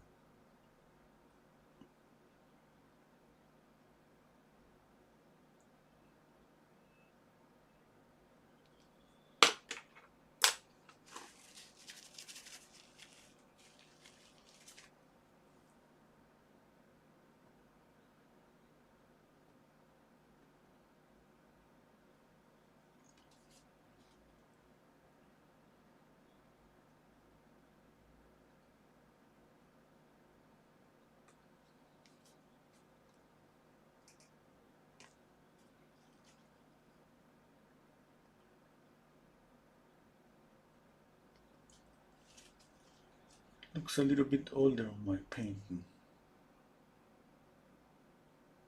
Okay, the size of the mouth is something that I think is affecting my painting. Let's see.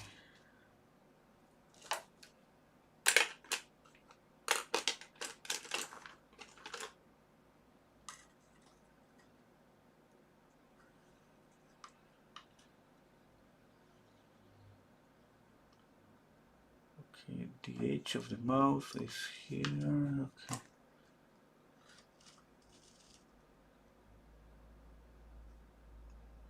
Yeah, that's okay.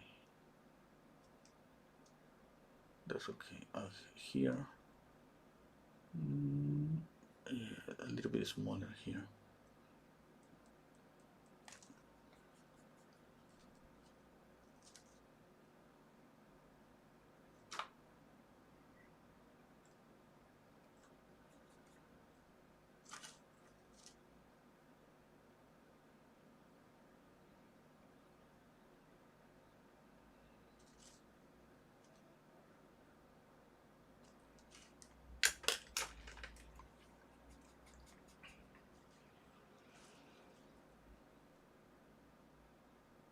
I can see a little bit of a light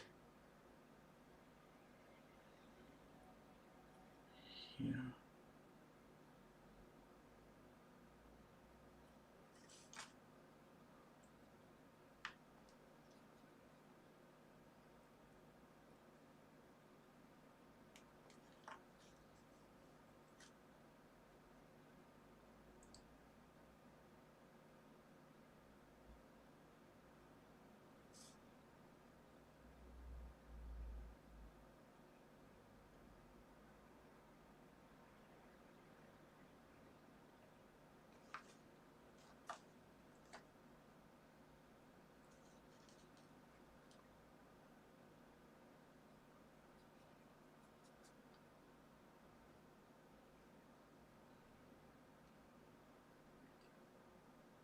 A little bit rounded, just a little bit.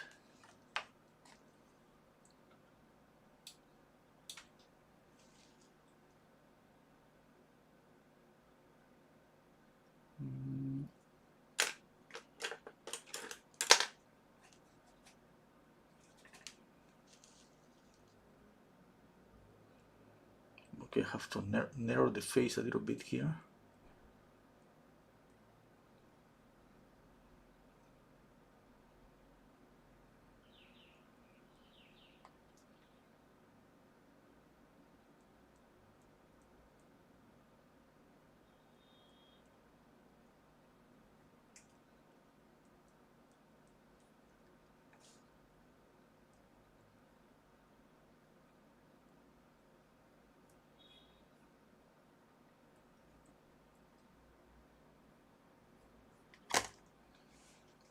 Okay. Let's soften everything.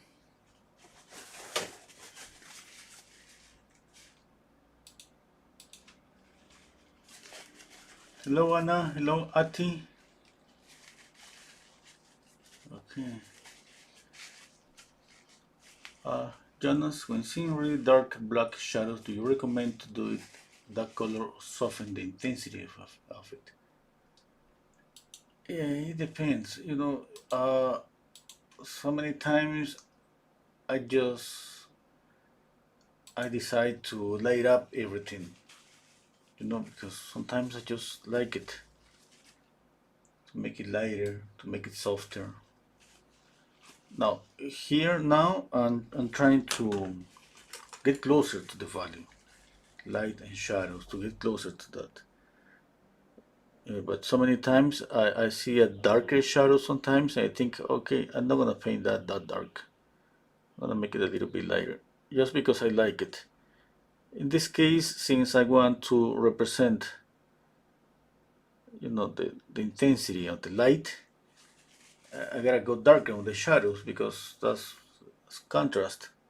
If my shadows are a little bit lighter, I won't have the light on the light side of the face. I mean, it's not gonna be bright. Yeah. But sometimes I decide that. Sometimes I think, hey, I don't want a really dark shadow. Even I sacrifice contrast sometimes for what I want at that moment. There's no right or wrong.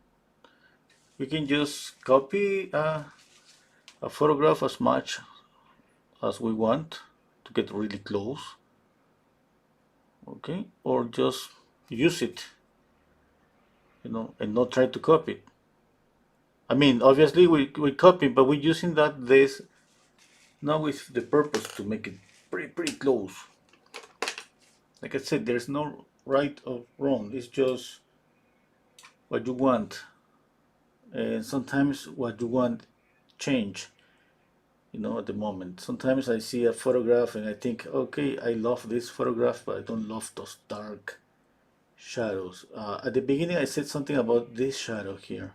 I don't like that shadow, the shape, how sharp is that shadow. Maybe I'm gonna soften that shadow a little bit. I'm gonna keep working on that, and I'm gonna see if I change that. At the same time, we do so many changes sometimes, and sometimes at the end, we think, hey, I don't like this, I'm gonna change it.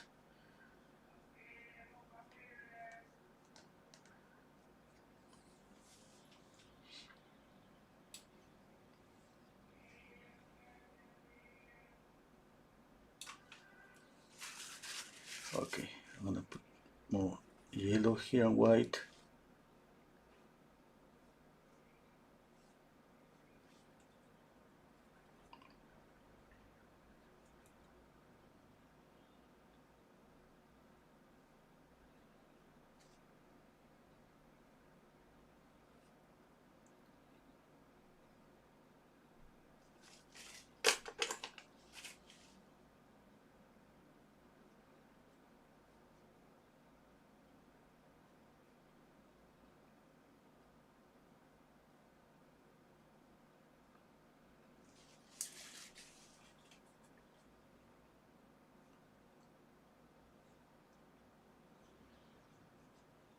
Okay, at the same time, I gotta say that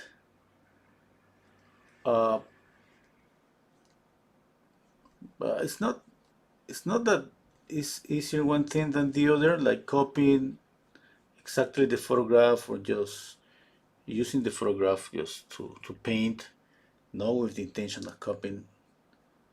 Okay, but I think everybody here that's watching me here right now paints, and everybody knows or have experienced that it's a little bit more difficult to copy something, to try to copy something, to try to get really close to the photograph.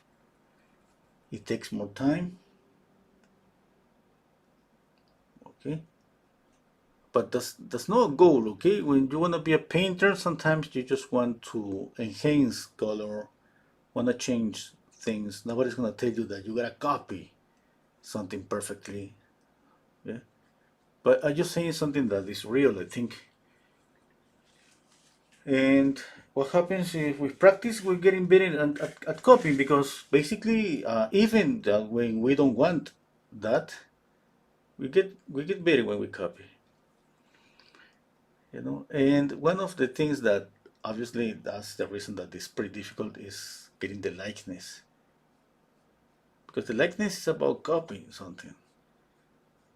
So many painters, they mention in a romantic way that it's about capturing the soul, the spirit. I don't know. For me, the only truth is that it's just about copying. It's about being so precise about the position and the size of the feature of the face, the position of the nose, mouth, eyes. And when you got the position right, then working on the size. Because even when the position is okay, the eyes are okay, are pretty good. The nose is there, okay, it's perfect. Now you paint the eyes a little bit bigger, and I mean, you're gonna see the person there. I mean, it's gonna be there, but it's not gonna be that close. When I say that it's gonna be there, that's the reason that, for example, when we do a caricature and we exaggerate features, we still see the likeness. Yeah? Even that we change the size of the nose, the eyes, we still see the likeness. But obviously, I'm speaking about being more precise about that. I think that's the goal for everybody.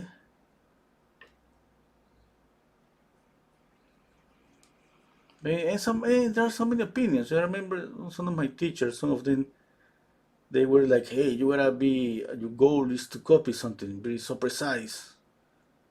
And other one is gonna be, "No, you gotta, be more creative. Art is not about copying something. For copying something, you got a photograph. You don't need to copy something. Photography is already doing that. Who knows? The only thing I know for me, for example, is sometimes I just feel that I gotta copy something. I gotta get really close. I don't know why, but just feel that. And sometimes I feel like, hey, I don't wanna copy this. I just wanna change this. I wanna change color. I'm gonna add more contrast, less contrast. Mm. And so many times, I mean, the one thing that I obviously I try all the time, and even when I don't want to, is get the likeness. I love that. Now, if you see me in some video that I didn't get the likeness, it's just because I couldn't. But I usually it's not my, usually when I change something, it's about color. Okay, but I love when I got the likeness. That's personal.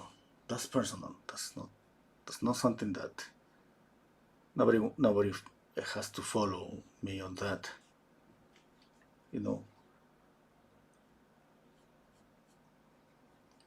That comes from the time that since I was a student. Maybe something psychological, maybe about me. Like I love people telling me, "Hey, you did it. It looks pretty good." I see the person, the likeness. How do you say? Looking for people, uh, approbation, something like that.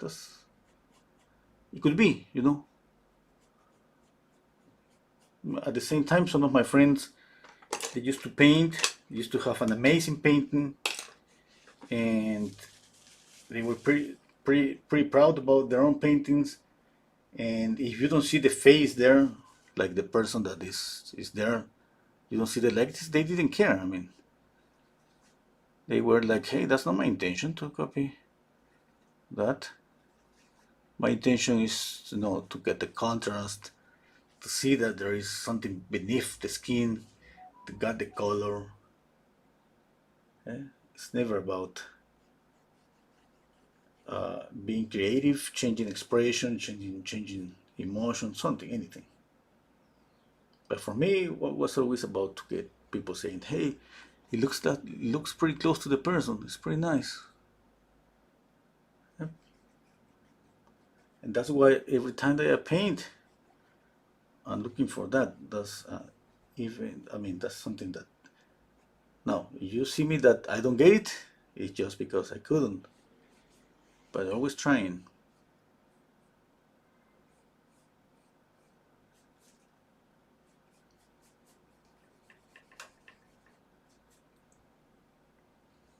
Okay. I'm gonna soften more the face because I still think that she looks older on my painting.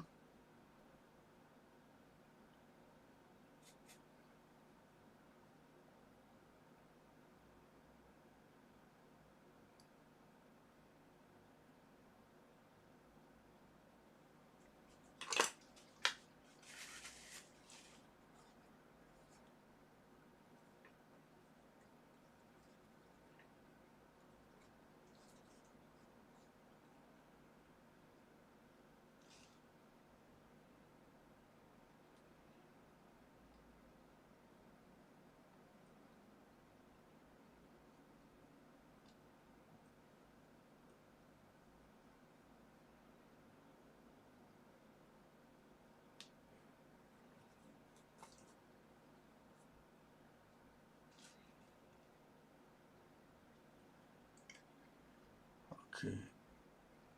I gotta get the roughness here.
What do you think? What's the most difficult? I would love to know. I mean, what do you think? What's your goal when you paint a portrait?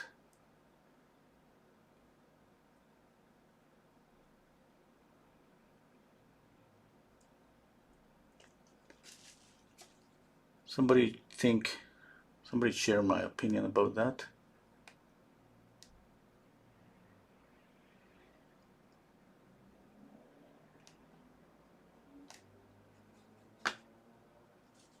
Somebody think that we shouldn't care about the likeness.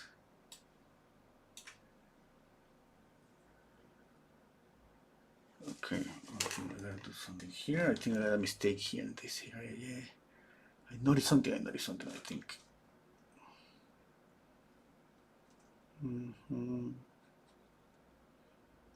Yeah, I gotta make this grow.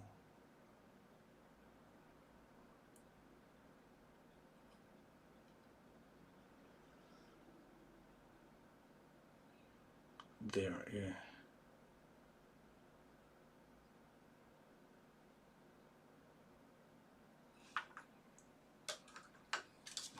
Okay. Let's see.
Okay, let me read some comments.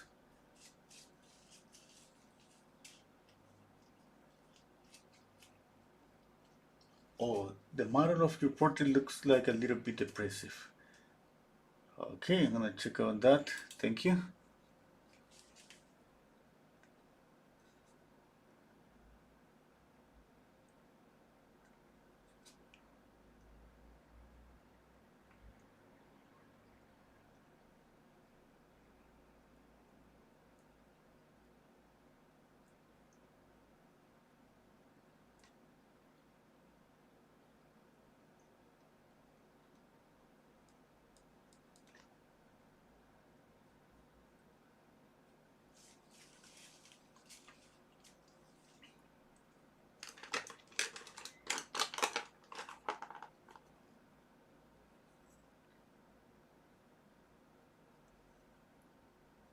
I need a different brush, a round brush.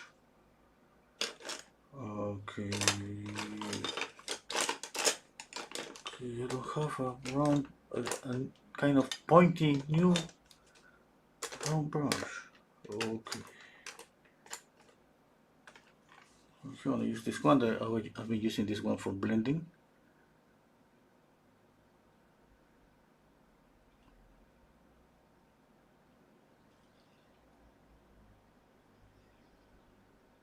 Adding pure orange.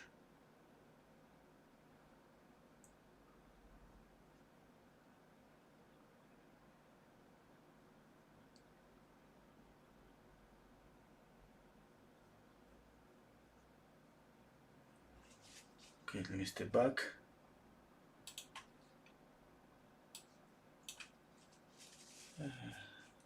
It's too intense, eh? I'm gonna keep it there. I'm gonna continue painting and let's check out in a few minutes if I knock it down that orange or keep it there.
I noticed something about the mouth.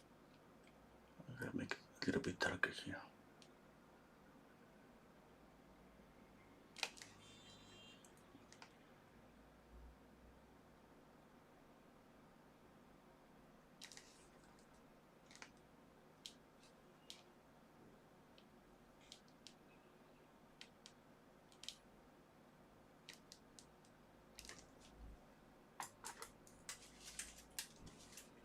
Okay, I'm gonna move the mouth a little bit, this portion here a little bit up.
Okay, let's see. Yeah, I think it's better. Okay, I think I gotta soften here.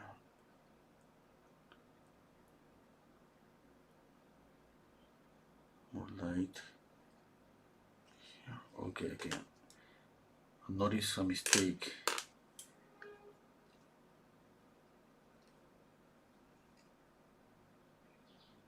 More light here.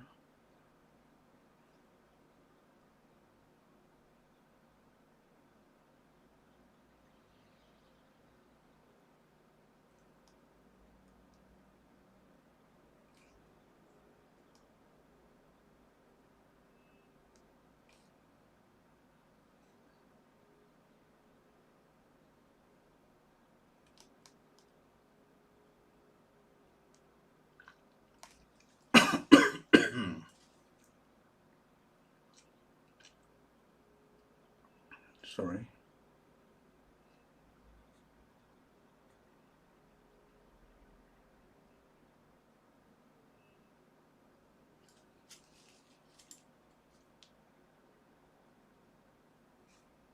I'm using a different crimson for the nostril.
Okay, I think moving the mouth it helps a little bit with his hair expression. Okay. I want to soften her face a little bit more.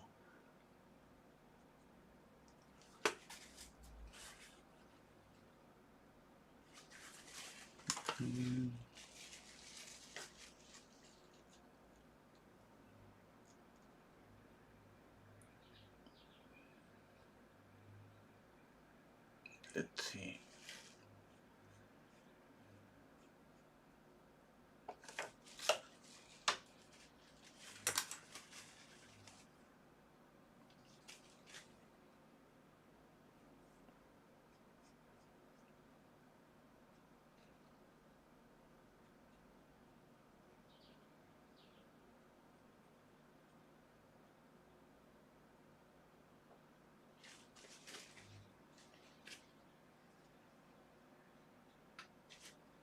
I'm gonna add a little bit of green on the eye.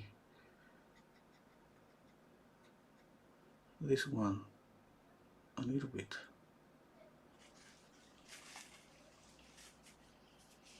Okay, and I would love to add a highlight. Okay.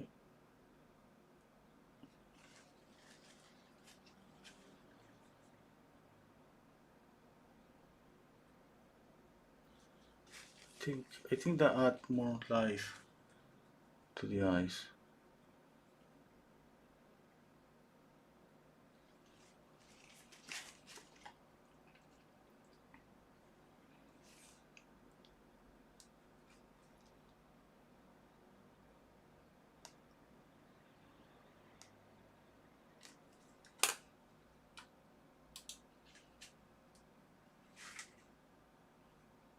Yep.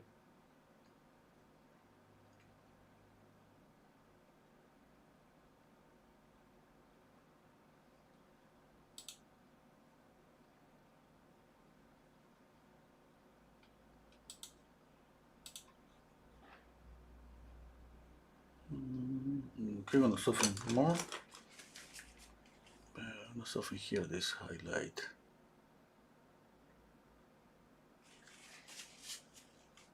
Let's soften here.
Okay, now I need to darken up here. I use a different crimson. Okay, I think I could use a little bit of, I have here, okay, a little bit of, where is it, wait.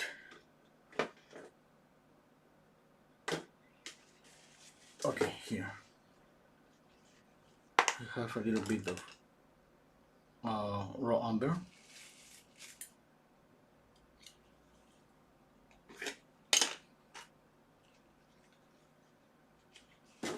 Okay, I'm gonna add this one here with a little bit of alizarin crimson.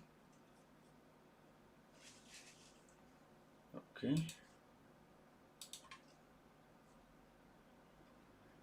Is in the chain a little too round? Okay, I think I'm gonna check on that.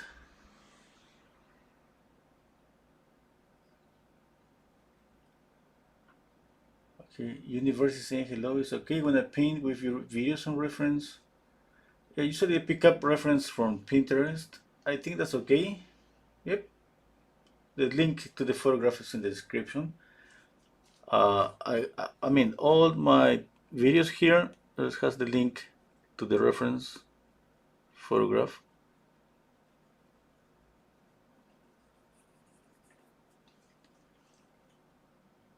Okay, Michael is saying, I think it's as close to the likeness as possible, but add a few details of color that you like or want to do. Yeah.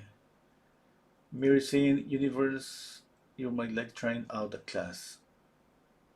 Okay, okay. Yeah. Hello, Maggie.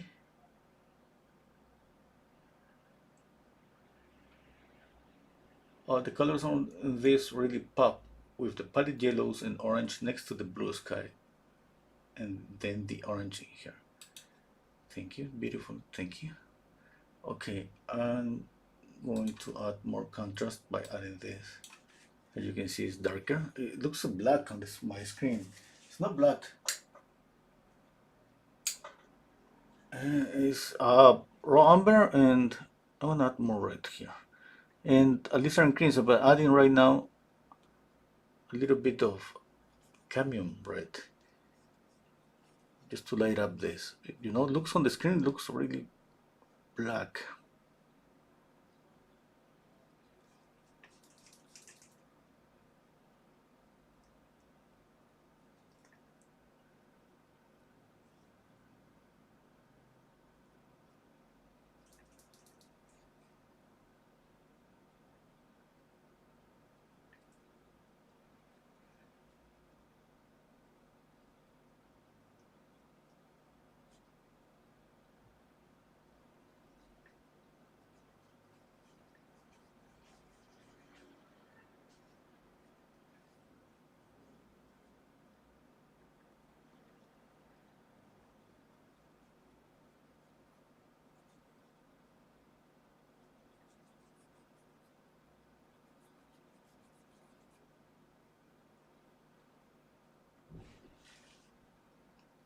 Okay, I'm gonna add here the same raw amber, a little bit of cadmium red.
I'm going to soften here a little bit of shadow here, a little bit lighter. I don't like it. I don't like this area. It looks flat.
Maybe I'm adding too much orange. I love orange, but I think I'm exaggerating with the orange. I cannot help myself.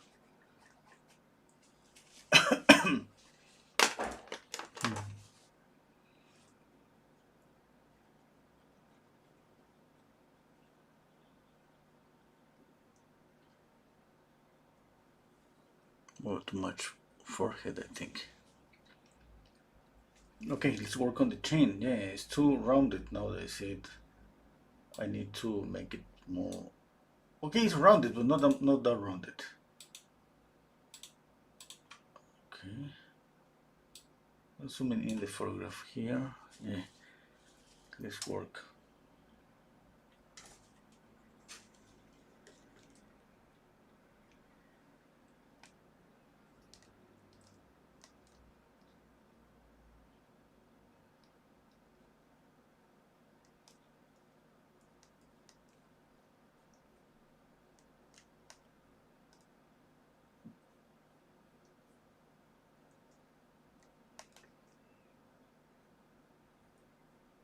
Moving a little bit up.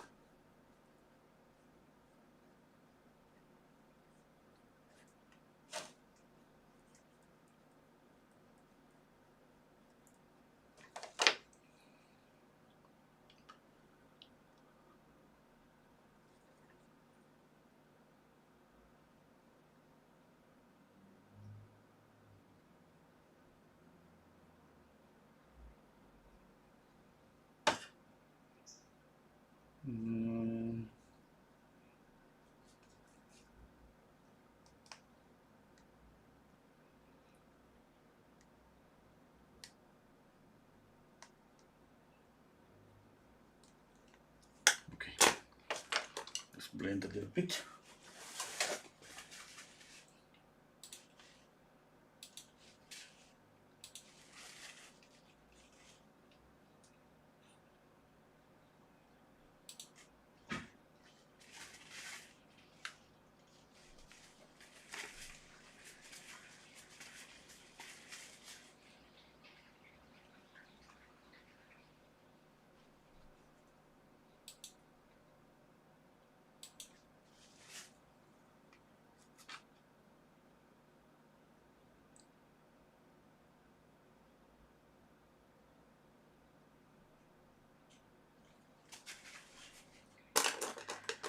Okay, let's add some reflected light. Orange again. I'm gonna see if I add a little bit pinky.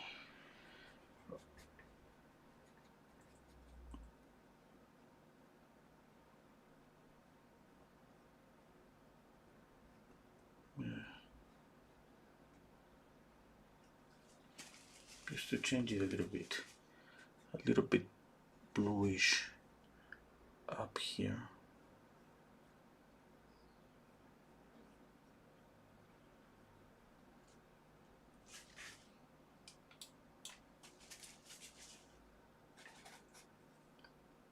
Now let's paint the ear. Okay, I don't like paint ears.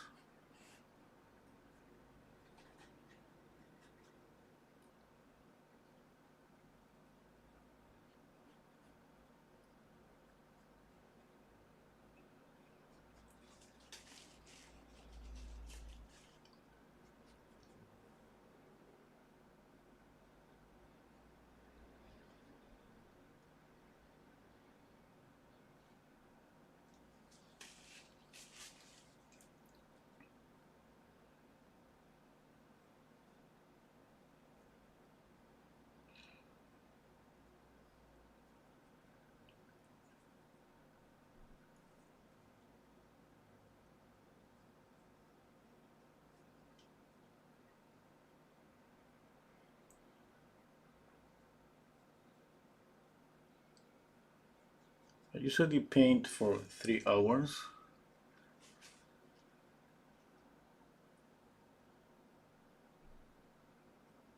Today I think I'm gonna paint a little bit more.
Okay, I need to see the reverse image. I'm gonna capture my screen here.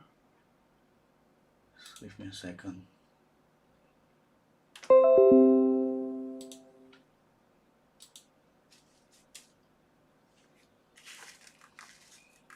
Now I'm opening Photoshop.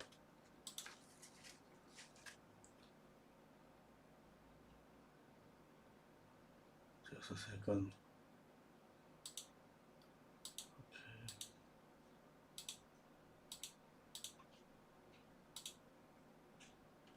Okay, I have the painting here. Now I'm going to reverse the image. Let's see.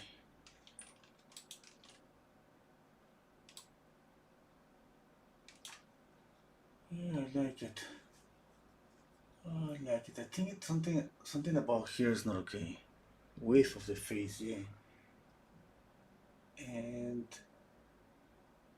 yeah. I mean that's gonna be pretty tricky to do, but I'm going to just make this area a little bit wider.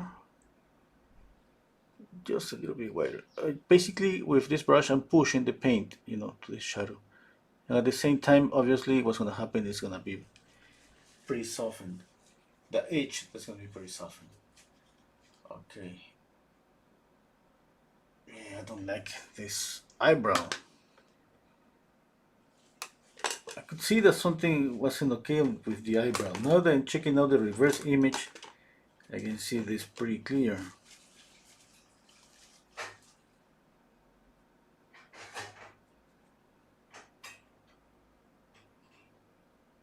Use a mirror always.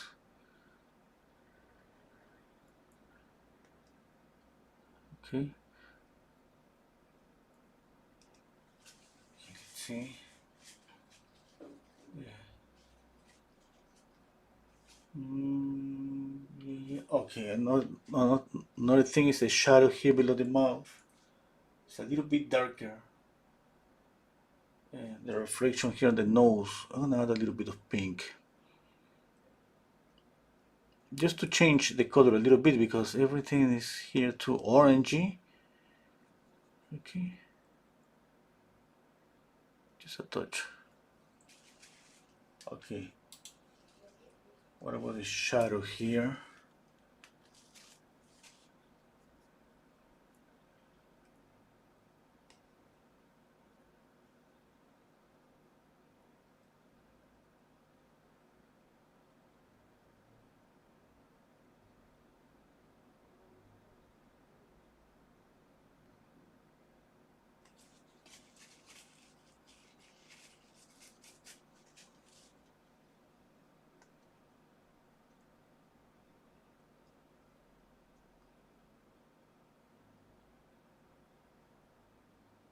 Softening edges.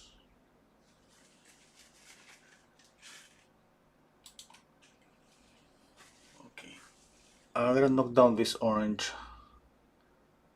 I mean, not completely because I love this orangey color here. My intention, obviously, when I add orange in a shadow is just create some transparency on the shadow. Okay.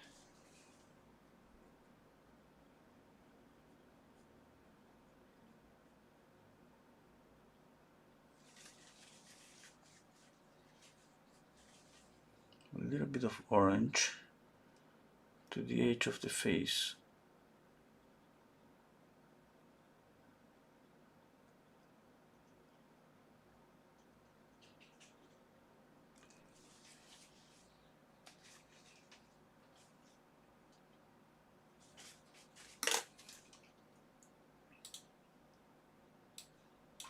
Okay, I'm gonna capture my screen again. We're gonna make it this bigger. It's easier to compare in this way.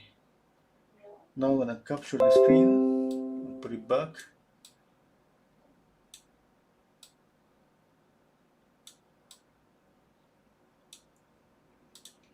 Okay, now do the same here in Photoshop.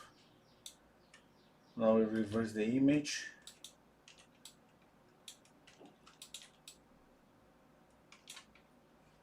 Yeah, I still see something here with the width of the face. Okay. Oh, but you know what? I like it. Yeah, I like it. I like it a lot.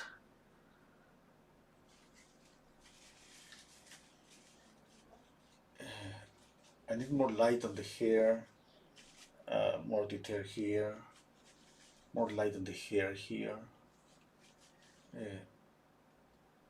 And some things about just here about the width of the face.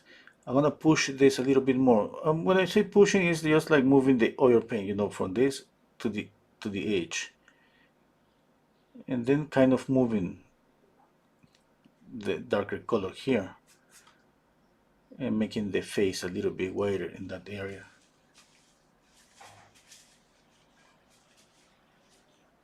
Yep. Yeah, I like it.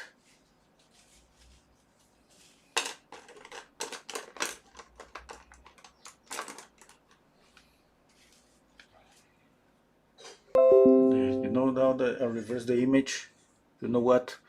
I love my painting.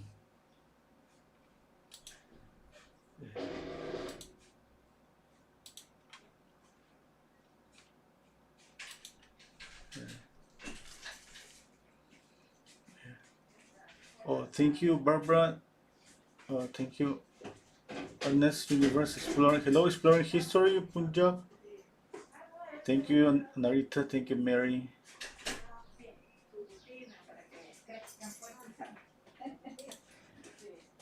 Yeah, now I need some highlights here. Highlights. Yeah, and okay, at the same time, I would love to make this brighter because kind of represent, you know, the sun. There is some sun hitting on these buildings in the distance. Just it's not that important, but you know, when I see things like this, it just make me feel that, you know, the sun is around, is hitting everywhere, and those buildings are shining on the distance.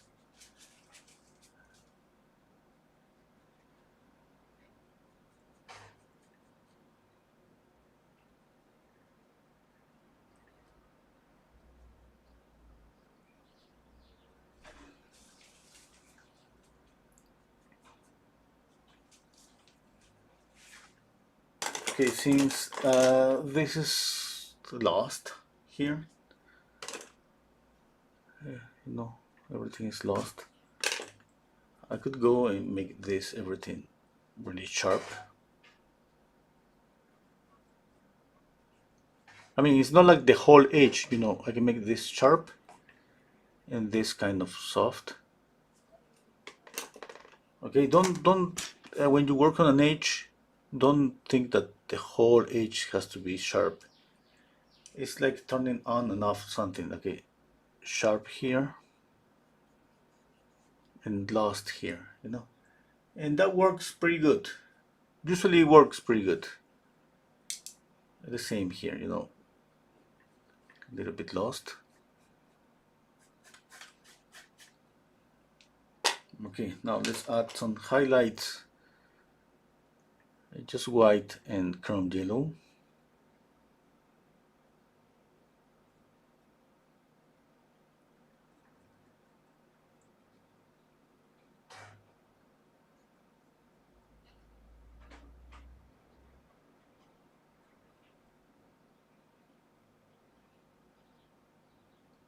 Yeah, I love that.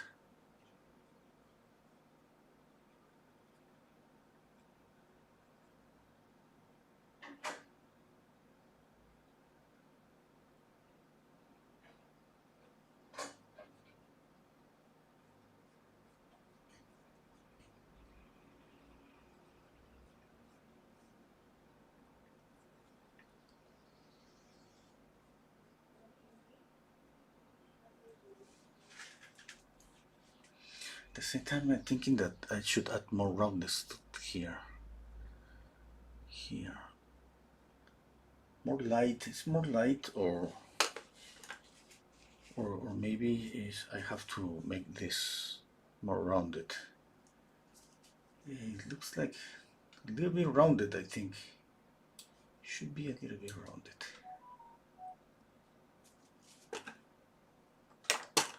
I'm gonna check out that.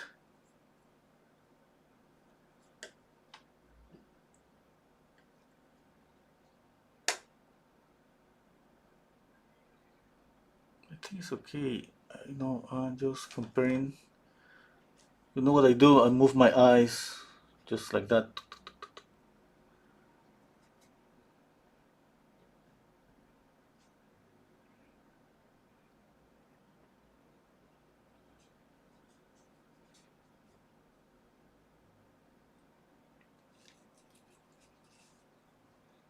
Okay, oh, let's continue with the hair. I got distracted. I forgot about the hair. Kitachi is saying you really pulled it out. There were some challenges with this one. By contrast, on another. Congratulations on another excellent paint. Thank you. What about the right nostril? Okay, I'm gonna check out that. Christopher Lorenzo, I love your painting and your techniques. I have watched many of your paintings. My favorite style is the painting you did last before this one, the lady with the flowered hat. It was awesome. Thank you. Yeah. Oh, okay, yeah. That's Oh wow, that was a yellow one too. This is yellow. Looks like this is my, you know, yellow color for this month.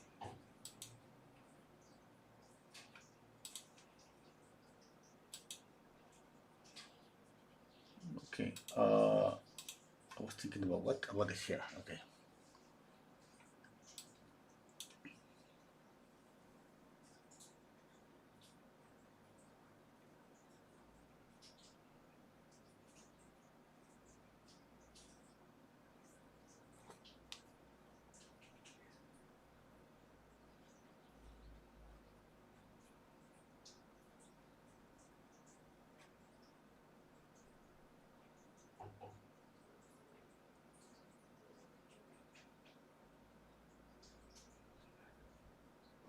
Did you know that all the paintings that I paint here are for sale?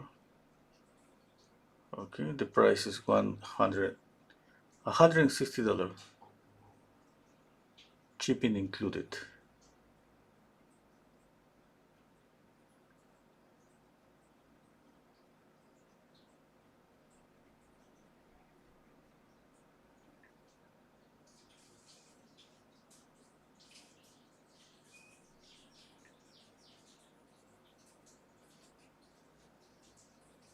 More yellow.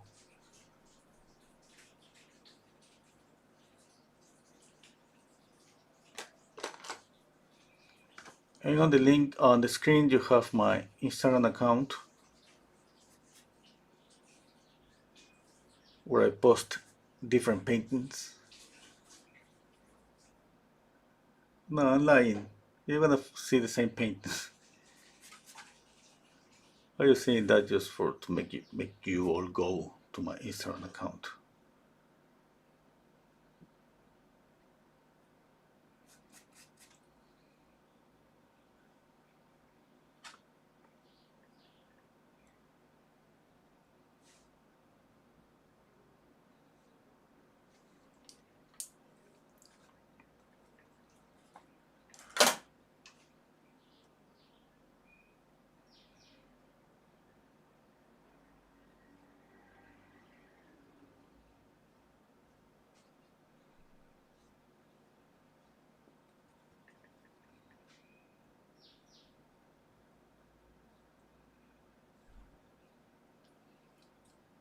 Oh, Gregory is saying, wonderful, thank you for these lessons. Okay, that's good.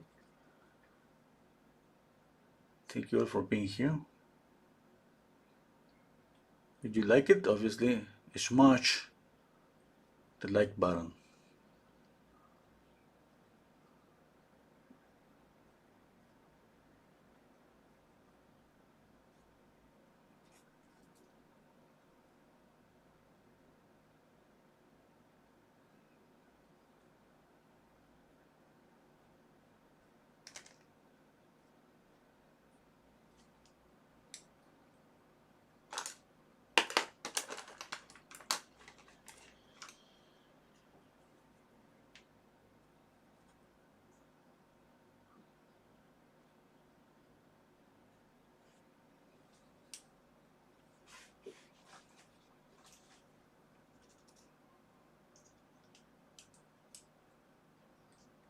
Christopher Russell. Okay, I read that.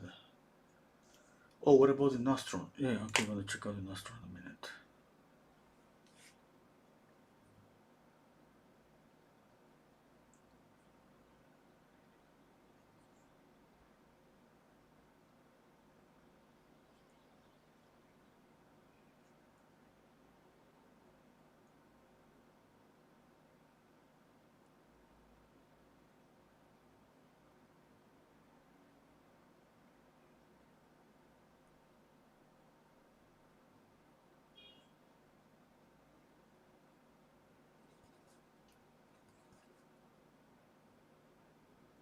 I light up the neck. I'm gonna light up the neck a little bit.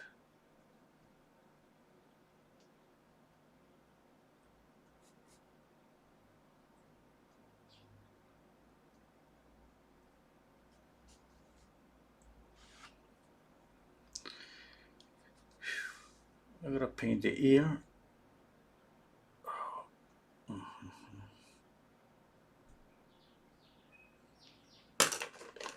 I don't like to paint ears. I prefer to put some hair and that's it.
It's been almost 3 hours. Okay, that's pretty good. Hello, Sylvia. What size is the brush for the hair? Well, I've been working the hair with a couple of brushes. I think more than a couple. This one is size number 2. Okay, sorry, I don't see a brand. This is this kind of angular brushes, you know. I don't know the name, so sorry.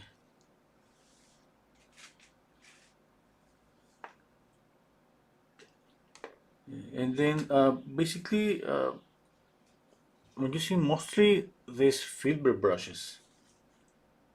I love them. They're pretty good. Those are pretty good. Okay, Monique. Oh, thank you. Yeah, see you in a couple of hours.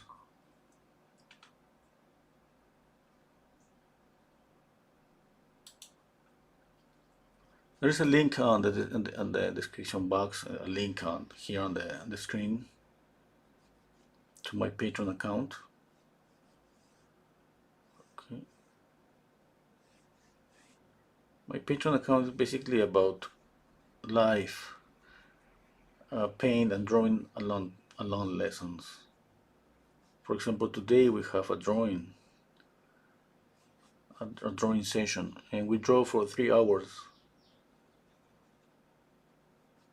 Okay, from 7 in a couple of hours, from 7 to 10 p.m.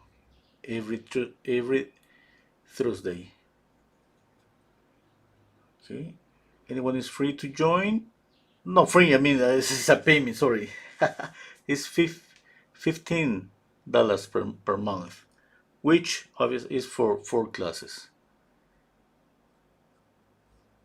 Okay, and paying that at the same time, that gives you the right to be on the Saturdays paint along lessons for a couple of hours every Saturday.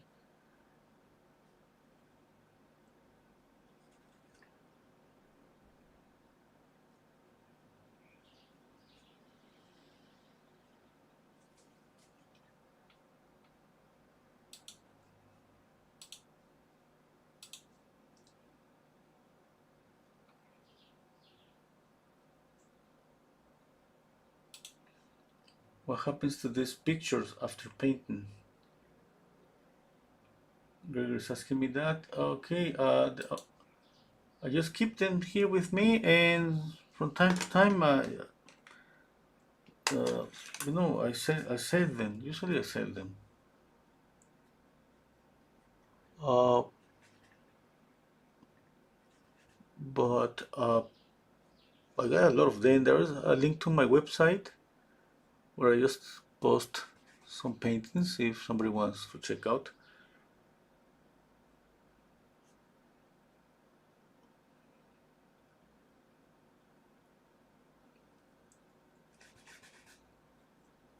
The little is a little bit higher than on the website than is here when if somebody buy the painting in the live session. Just a little bit.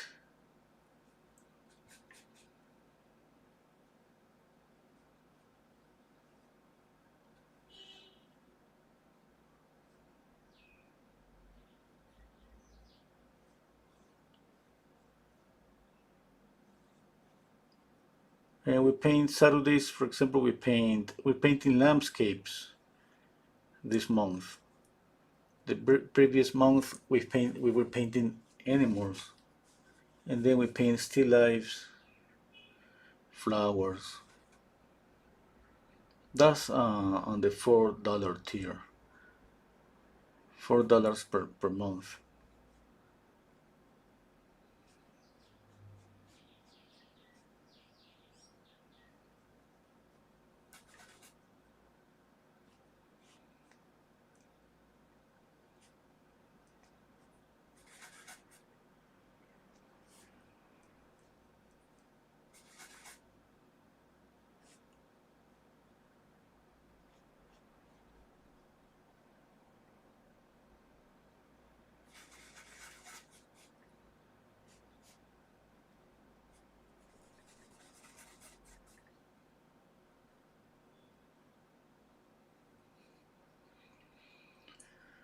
I'm gonna check out the face in a minute. I just working a little bit here, a little bit more, just in the same way I kind of resting from the face to get my eyes, out of the face. Okay, let's check out again the face. For example, what about the eyes? The roughness of the eyes. I think that's pretty good. I think that's okay. I need more shadow here. Obviously, shadow, light, that represent, that creates three-dimensionality. And that means that if you see that something is lighter, is darker, okay, go for it and make it darker.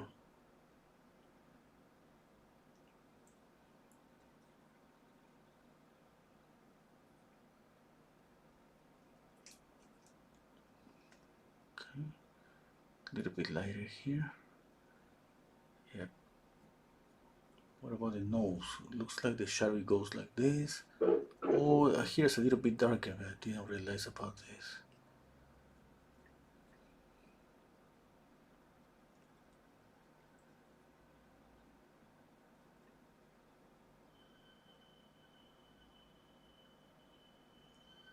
Darker,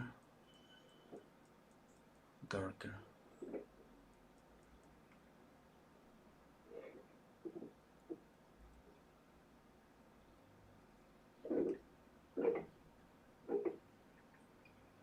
Okay, this nostril, I'm gonna make it a little bit lighter.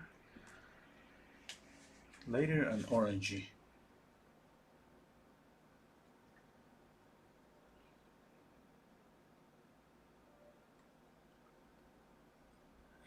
Okay, what else? What else?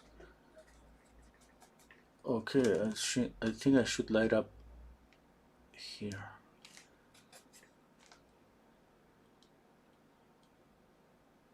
The filtrum. The filtrum, that's the name? Filtrum? Septum? Filtrum. Filtrum, I think, eh? I don't remember.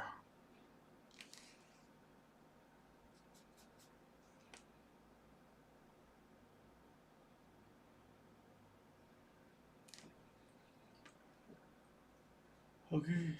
Exploring saying shadow of red neck need little more clarity. Okay, wanna check on that. Thank you. And already saying here's already okay past midnight. Wow. Anyway, thank you for being here. Exploring history saying but then I born in Renaissance era. Wow, sounds pretty good. Larry saying what's the difference between $4 tiers and $9 tier? Okay, for $4 tiers is just for painting Saturdays, just Saturdays. Okay, we paint every Saturday. Obviously, you if you let's say you go right now and paint $4, you're gonna be able to watch like maybe okay, I think I got around like 50 to 60 recorded life lessons. Okay, between landscapes, animal, flowers, still life, or you know. Okay, if you pay the $9 is gonna give you access to a lot of the recorded lessons. Some of the $100 lessons and the $15 lessons, and it's like a little bit of everything. That's the $9 tiers, and at the same time you can paint Saturdays.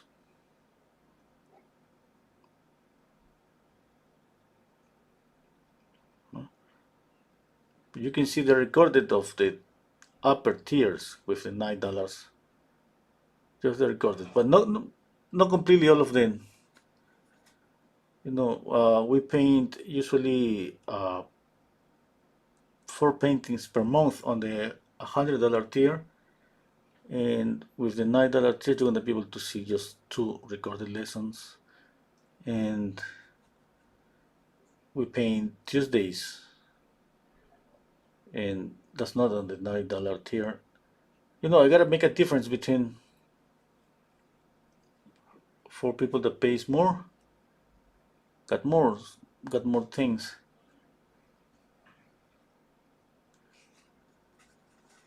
It's kind of pretty difficult to decide what to offer, but I'm trying to offer as much as possible on my Patreon account.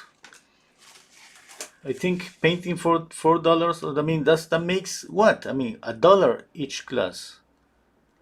$1 is pretty cheap, you know. And at the same time, access to all the recorded or the same tier. It's pretty nice, I think.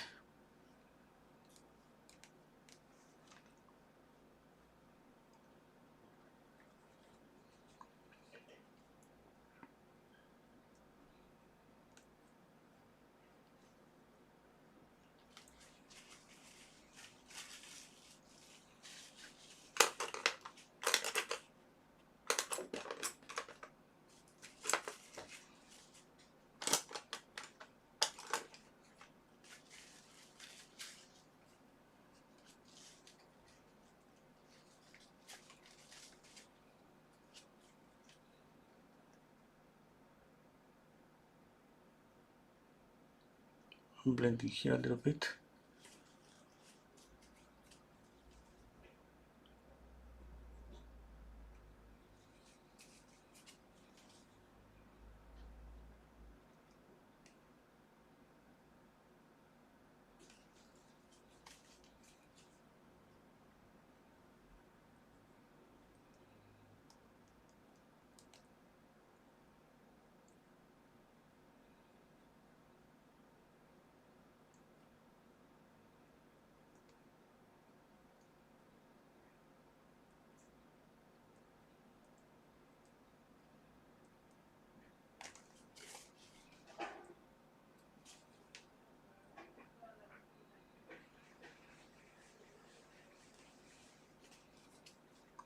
A little bit more shadow here too for the smile on the face.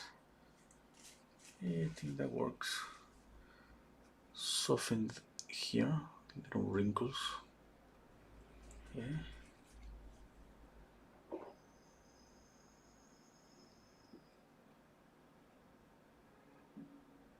Oh, something more. The critiques. We have critiques every twice a month. People submit paintings. We have two critiques on Fridays and two paint parties. And I mean, everyone that pays the $4 tier got access to the critiques and the paint parties. Live critiques, okay? It's just like a live stream here, and what I do is paint over, you know, paintings with Photoshop to show what to correct. People is there just in live, just asking me questions about their own paintings. You know, when they are able, obviously, to show for the live critique, or just watch the recorded lesson. And the paint part is just to hang out and just paint, you know, paint and chat.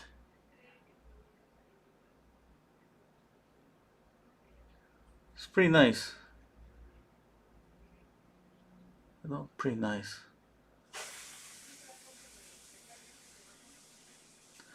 The paint parties are not recorded, okay? Yeah, because you know it's just pretty free.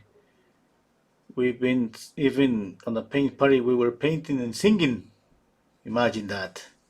That was pretty nice. Yeah, but nobody wants to, you know, record that. Yeah.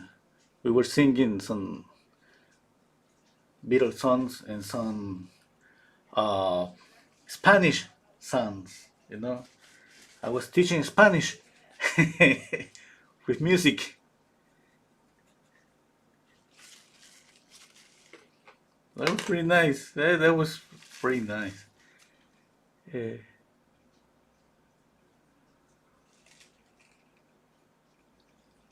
I have a couple of patrons that sings. Yeah. Sings pretty nice. Yeah. I'm not gonna mention any name.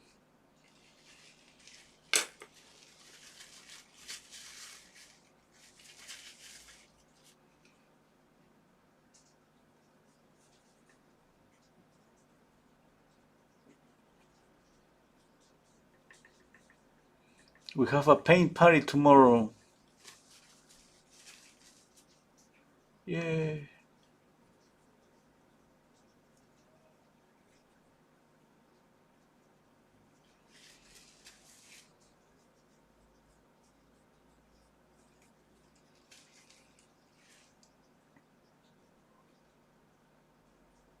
Oh, thank you, Margaret.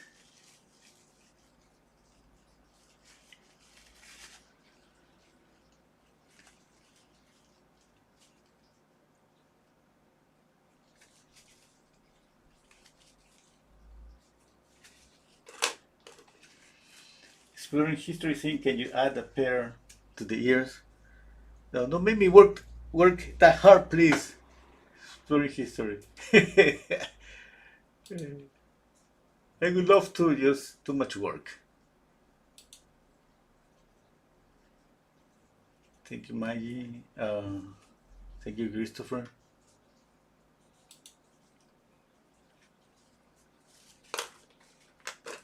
Okay. I'm gonna paint maybe for 5 more minutes. I just checking out what to fix. I'm thinking about making this a little bit rounded.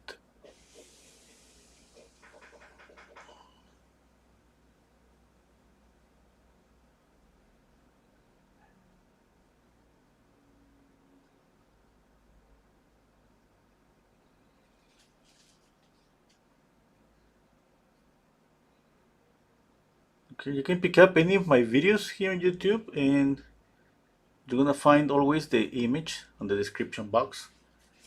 You can paint along. And maybe you can tag me on Instagram to check out your painting. I don't promise that I'm gonna make a critique. To be honest, I don't have more time with the classes and all of that.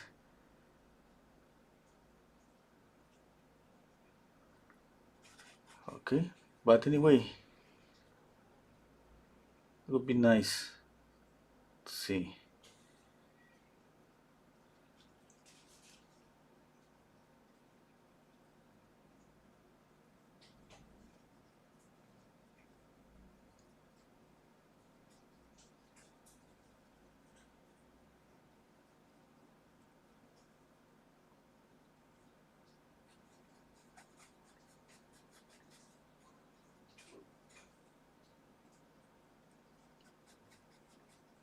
I mean, as a matter of fact, I've been tagged so many times in Instagram. People that tag me when they paint from my videos. It's pretty nice, you know.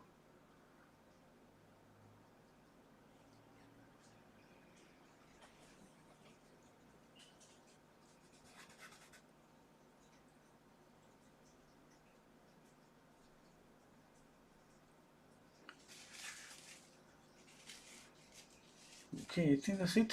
I would love to add maybe more yellow here, but I think that's enough, you know.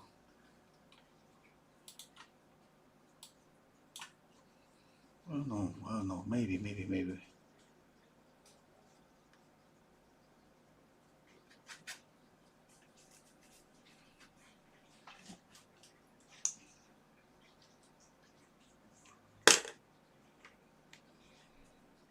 First, I'm gonna add some pure orange here.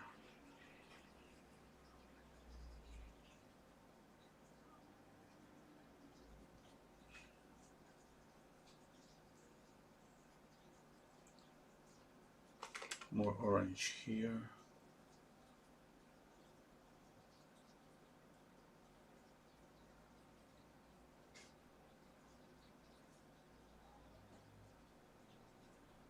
Touch of orange.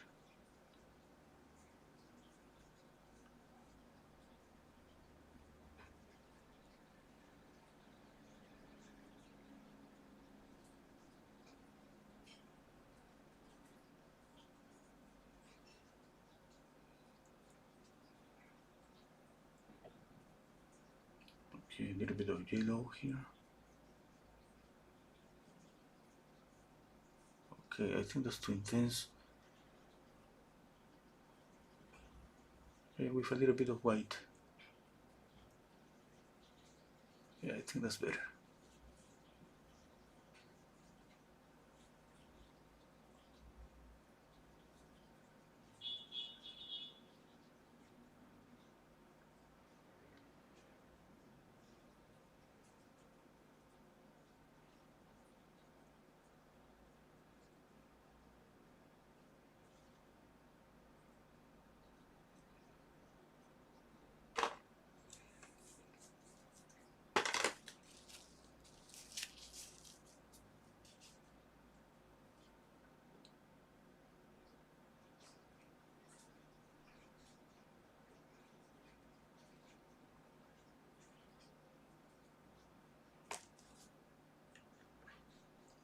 Okay, I think that's it. A little bit of orange here, some touches. I'm adding the touches on the transition, you know, from light to shadow.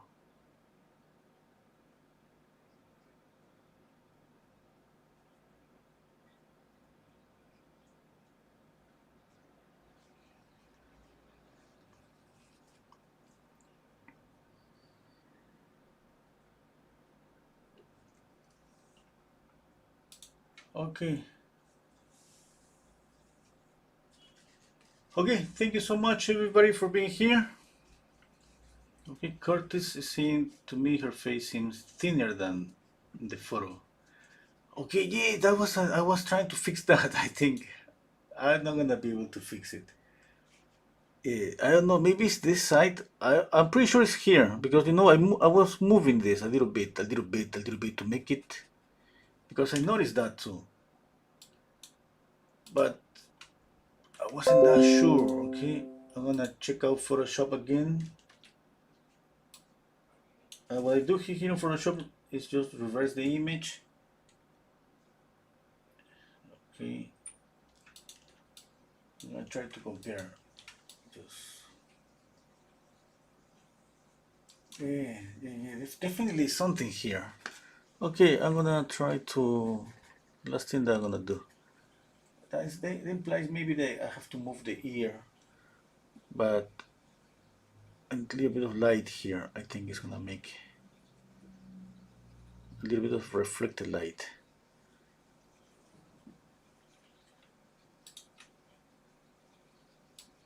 Let me make this bigger. I think it's better, and at the same time, you know, here.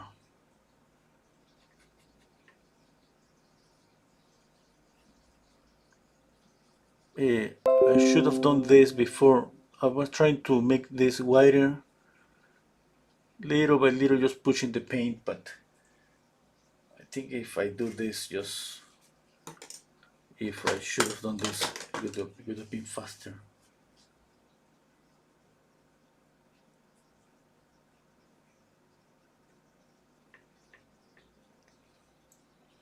Okay, I think it's a little bit better. Well, you know, I'm not gonna be able to fix it now perfectly, but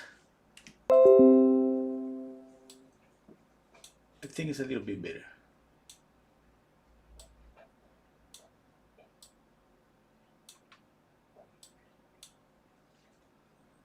Okay, I'm gonna do it again. Now reverse the image. Yeah, I think it's better now. Or maybe it could be here, reduce here. No, kind of difficult to tell. Or make this shadow a little bit darker.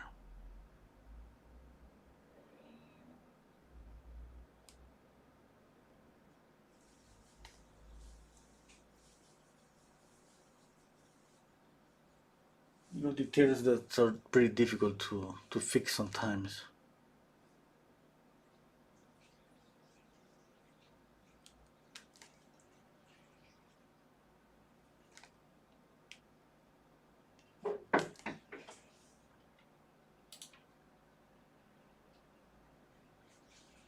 Okay, that's it for today. You can see the links on here on the screen to my Instagram account and to my Patreon account. Okay.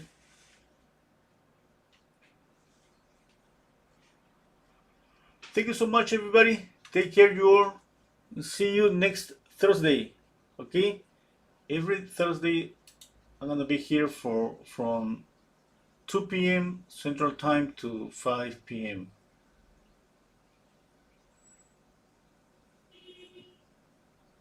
Okay. Take care, you all. See you next time.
realized that I didn't put any eyelashes. She has some eyelashes, let me check out. Yeah, she has some eyelashes.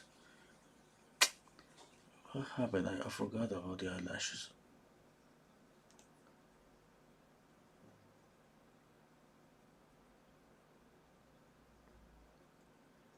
No, the eyelashes change the eye always a little bit.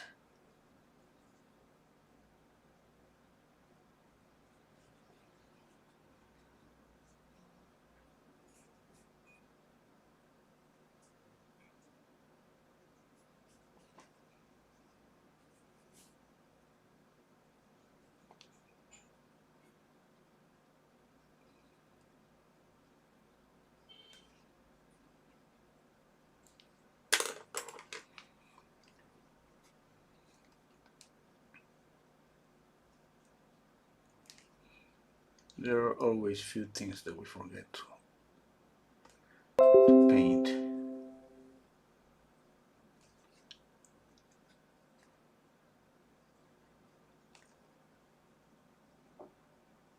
Okay. Okay, I gotta go because I could stay here 1 more hour and I gotta go to eat.